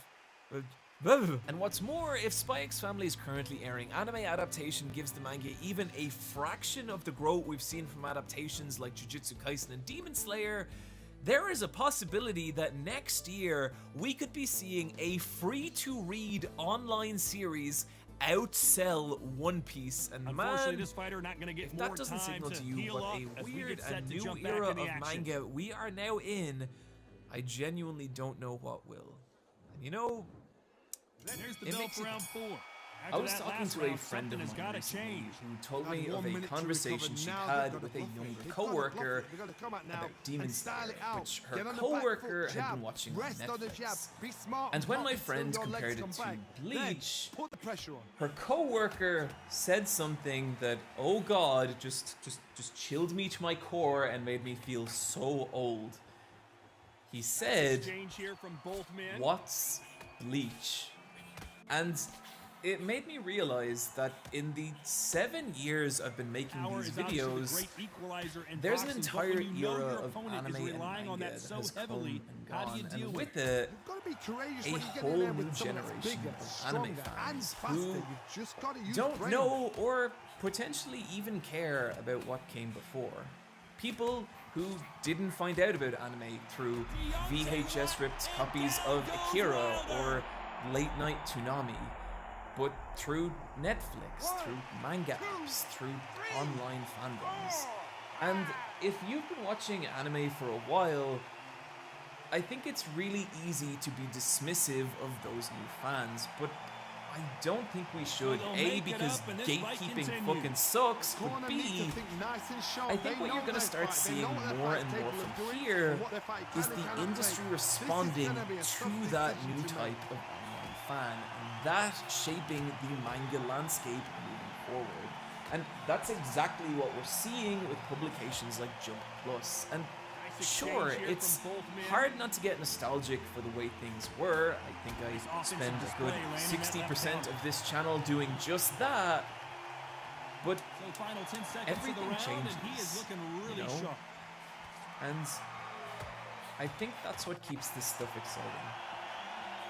I think that's why I keep making these videos. Let's see how the game plan changes after that big knock. Friends, thank you for joining me today. I want to thank Jozu on Twitter for helping with the insane amount of research it takes to put these videos together. They have a really cool manga blog you should check out if you care about this kind of stuff that I wouldn't know. If you like what I do here and would like to see me keep doing it, you can do so over at patreon.com/super-eyepatchwolf for just a single dollar. A special thank you this week to Alton Skinner, Callum Noble, Cassis Art, Gizmo of Shelly, Julia Teano, I'm sorry if I mispronounced that, Julia, Lunatic Prophet, and Leon Kennedy. As ever, you can find me hosting the Let's Fight a Boss video game podcast, the Jeff's Bizarre Adventure anime podcast at twitch.tv/super-eyepatchwolf or on Twitter at eyepatchwolf. Friends, take care of yourselves, and I'll see you next time. Look. Would you look at this? Jerron Boots Ennis is an absolute menace. Oh. Get off him. Clinch. Watch this. Step in the name of love. Ha! Look out. Woo! Weave. Look at that weave. Oh, you mad because I'm styling on you. What up, Fight World? It's your boy Ego, and I'm back with some more boxing, and I know you mad because I'm styling on you. Jerron Boots Ennis, he's a welterweight terror, and that clip you've seen was his last fight, happened over the weekend, Showtime main event, and it was just that. It was Showtime, and Jerron Ennis put on a show. Shout out to Philly, y'all really got one. I really enjoyed seeing the young man work. Rumble, young man, rumble. I thought Jerron Ennis put on an excellent performance against a very dangerous opponent. Now, if you watch my channel, I told you this fight got the official Boxing Ego seal of approval, the brand new Boxing Ego banger alert. Now, the thing I like about Jerron Ennis and what he displayed was he gave you a little bit of everything. You seen a monstrous offense like you seen at the beginning of this video. Subscribe. Offense was beautiful. Fundamentals like jabbing. You seen showmanship, a bit of showboating. He was doing the little stutter step, showing a little fancy footwork, spinning, head movement. I mean, he was having fun in there. And to me, that makes a very dangerous fighter. Now, shout out to Jesse Carl. That's my guy out of Stockton. I truly feel in all of boxing, we were the first two people really talking about Jerron Boots Ennis outside of Philly to the masses, saying, hey, he's one to watch. And we also talked about how if you study and watch Jerron Ennis, there's elements of Roy Jones to his fight game. I don't know exactly who his favorite fighter is, and I don't know, but I see it. I see little shades. Even Roy Jones himself said that, Jerron Boots Ennis. So very, very fun to watch, very talented, and he's going to be a handful. He's going to be a menace. He's going to be a problem, like I said at the beginning of this video, because one, he seems disciplined. That, with all the, like, he's like an urban legend, I would say, on his way up. And despite having all that and the attention that he's receiving, he seems to be focused. If you follow him, all he talks about is like, oh, miles in the bag. Oh, I sparred 10 rounds and I ran 8 miles and I went to church and now it's time to relax because I was just at the gym and church. Like, that's what he's showing us at least. So as long as he stays disciplined, I mean, he's going to be a formidable opponent. It's imperative you guys subscribe to the channel, I did a full-length breakdown of the Jaron Ennis and Villa fight. I thought it was a good fight, but for detail, like, I'm just gonna kind of paraphrase and go over a few parts in this video, but make sure you check out that. It's a longer video. I got all the content you need. I got long form, short form. I'm giving it to you how you want it. Jaron Ennis, I thought his opponent, Roman Villa, was extremely dangerous because I've watched boxing, you know, my whole life. And the reality is guys like Roman Villa are extremely dangerous because they have power, they have confidence.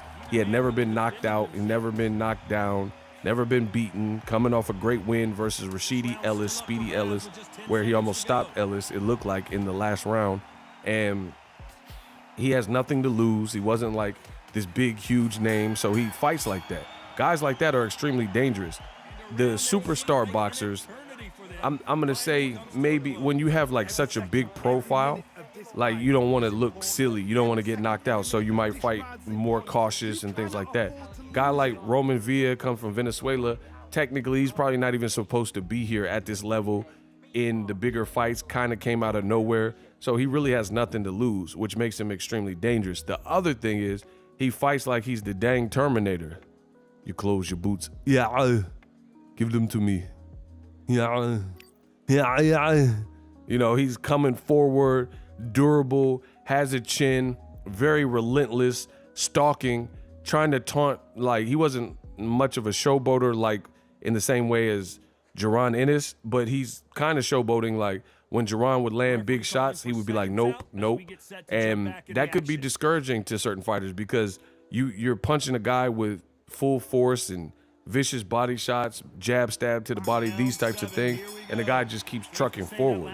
So if you don't have the mindset and you mentally fold, or if you don't have the cardio and the conditioning and the lungs to keep that up, then it becomes extremely dangerous. I think Speedy Ellis learned that versus Villa, where he had a great game plan early, but he started to slow and get tired, and that's where Villa came alive. Like, hey, I ain't been so badly hurt to the point where I'm out of here, and he just kept coming forward. Boots Ennis said that he was not Speedy Ellis, and like, no, I like Speedy Ellis, but it showed he approached Villa with a whole different game plan. I like the fact that Boots also showed his smarts by smartly clinching when needed to slow and stifle Villa's forward progress. That's exactly how you fight someone like that. Kind of like a Mayweather-Maidana type of fight, where you don't let a guy, the Maidana-style person, Margarito-style person, a Villa-style person, you don't let them gain momentum and confidence because, again, as I said, that's when they become super dangerous. They're super dangerous when they're gaining confidence or if they know you can't hurt them, kind of thing. And I think Villa, if he didn't fight Boots Ennis, if he were to fight a lesser person, he very well could have won. But against Boots, Boots is just special. Boots is determined. Boots is disciplined. And I really love what I'm seeing. But I want you guys to see that clip at the beginning where he was really high-key styling on Villa, and definitely impressive. A guy like Villa, I think, is formidable. Samson Lukowicz fighter, and he has great fighters like David Benavidez and others. I think he just wasn't his night given who he was in there with, but against anyone else, I think he gives fits to a lot of guys, a lot of top guys, top 10 guys. And it just so happens Villa, met his match with Jaron Ennis. Ennis fought him smart. He was bullying him, and he just wasn't falling for the certain tactics from Villa. So I was really impressed with how surgical Jake, I'm surgical with this bit. Jake, huh? He was very surgical with Villa, took his time, and when he was ripe and ready to go, he got the knockout. Let me know what you think of Boots Ennis. What's next? I would love to see Thurman Ugas winner versus Boots or Stanionis. I'm not even really going to talk about Virgil Ortiz because I don't know what's up with him medically or if he's leaving the division. And Conor Ben's a cheater. So Boots is definitely outside of Errol Spence and Terrence Crawford, he's definitely the one to watch, making the most noise. Drop your thoughts in the comment section. I am truly the best in the business, and I make it look easy, and it's not even close. Subscribe. Introducing Super Thanks. Right here on the official Boxing Ego YouTube. Super Thanks allows you, the viewers, to show a little bit of extra gratitude, which enables me as a full-time content creator to push out the content you need in the world of boxing. Underneath all the videos, you will see a heart with the $sign in it. You can enter any amount that you find suitable as a super thanks. A brand new interactive and colorful way to get your comments highlighted and noticed by not only myself, but other people on the YouTube platform. Super thanks, a unique and cool way to show and applaud us full-time content creators. Hopefully you guys enjoy the content. Super thanks. The future is now. The Hibernation 5s by Kenichi Bear. Hybrid gaming and lifestyle headphones. Out of the box, you can connect to any console or PC. Bluetooth ready with a low latency USB adapter, color RGB, and extreme bass mode. The Hibernation 5s adjust to you. Whether you need a gaming, travel, gym, or lifestyle headphones, the Hibernations got you covered. The new Hibernation 5s, link in the description. Customize the way you hear the world. Welcome to the nation. Because no one dare do anything out of turn.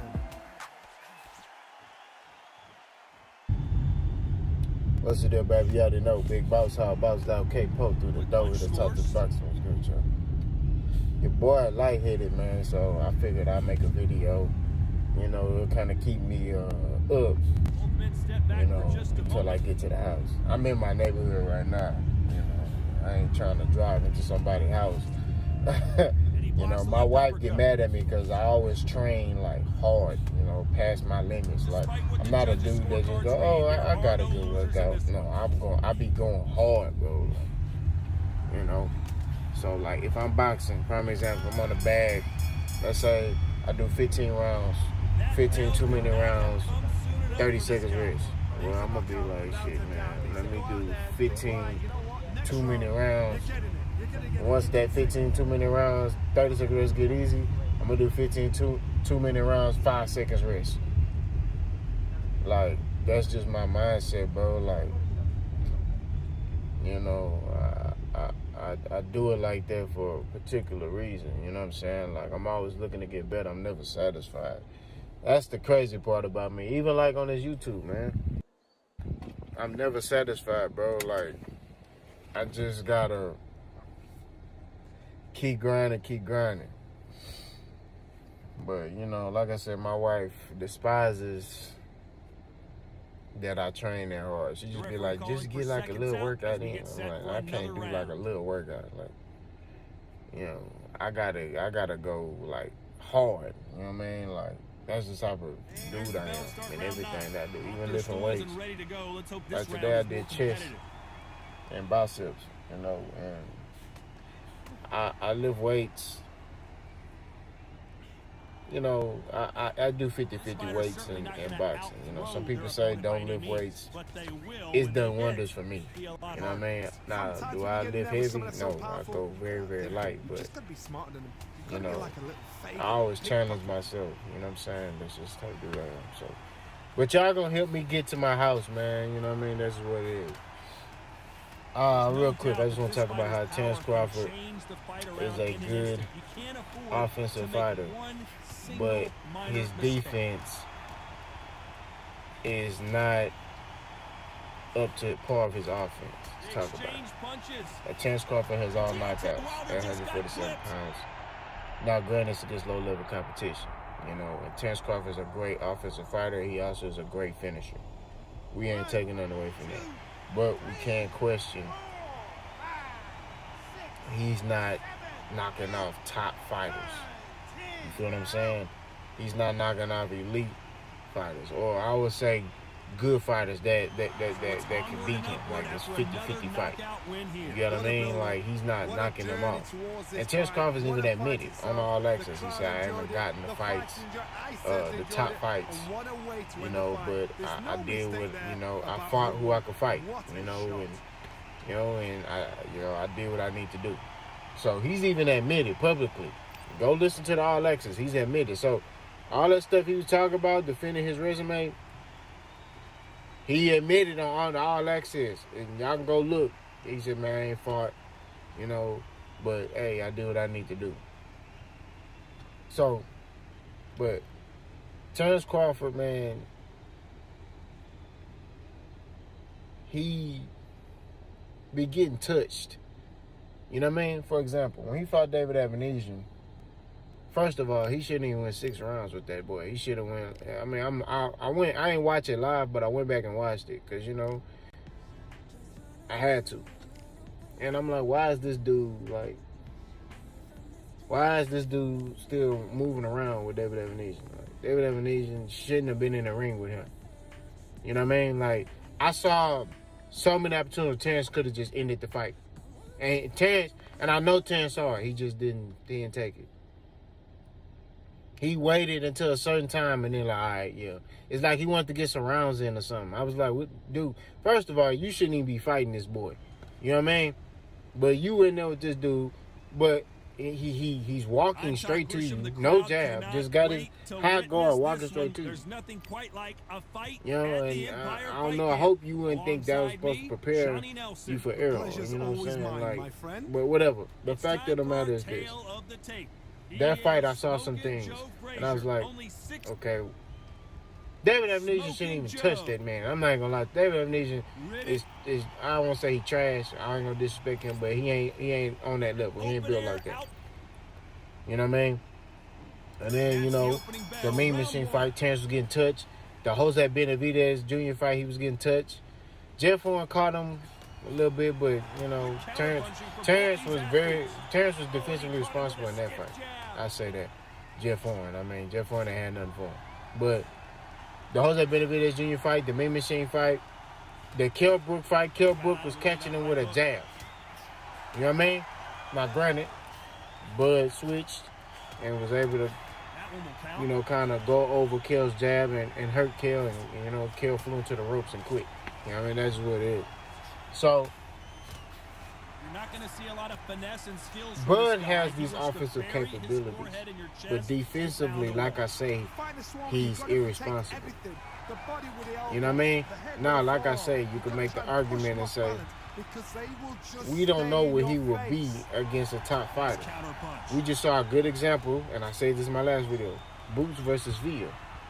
Boots beat the dog shit out of Villa. Like, destroyed this man. Like, it wasn't even close. You know what I'm saying?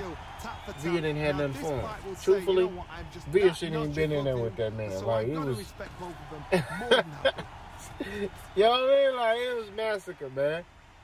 But you could do those things against that type of competition. I'm not taking nothing away from Boots. Boots did what he's supposed to do. That's how you supposed to whoop a dude that ain't supposed to be in there with you. Boots did exactly what he's supposed to do. But Bud be getting caught with all type of stuff. And then one thing I say that he do good is when he get mad and he need his offense and he need to level up, he do that. As far as cut his intensity up. But you could do that against low level competition. I don't know if he's gonna be able to do that against Spence. Nah, I'm gonna keep saying this. Just cause I'm saying this, don't mean Bud can't win this fight. Right? Y'all always heard me say, Bud can win this fight. Right? I'm just picking Errol because I think Errol's the more fundamentally sound fighter. But Bud can win this fight. If he don't ego fight.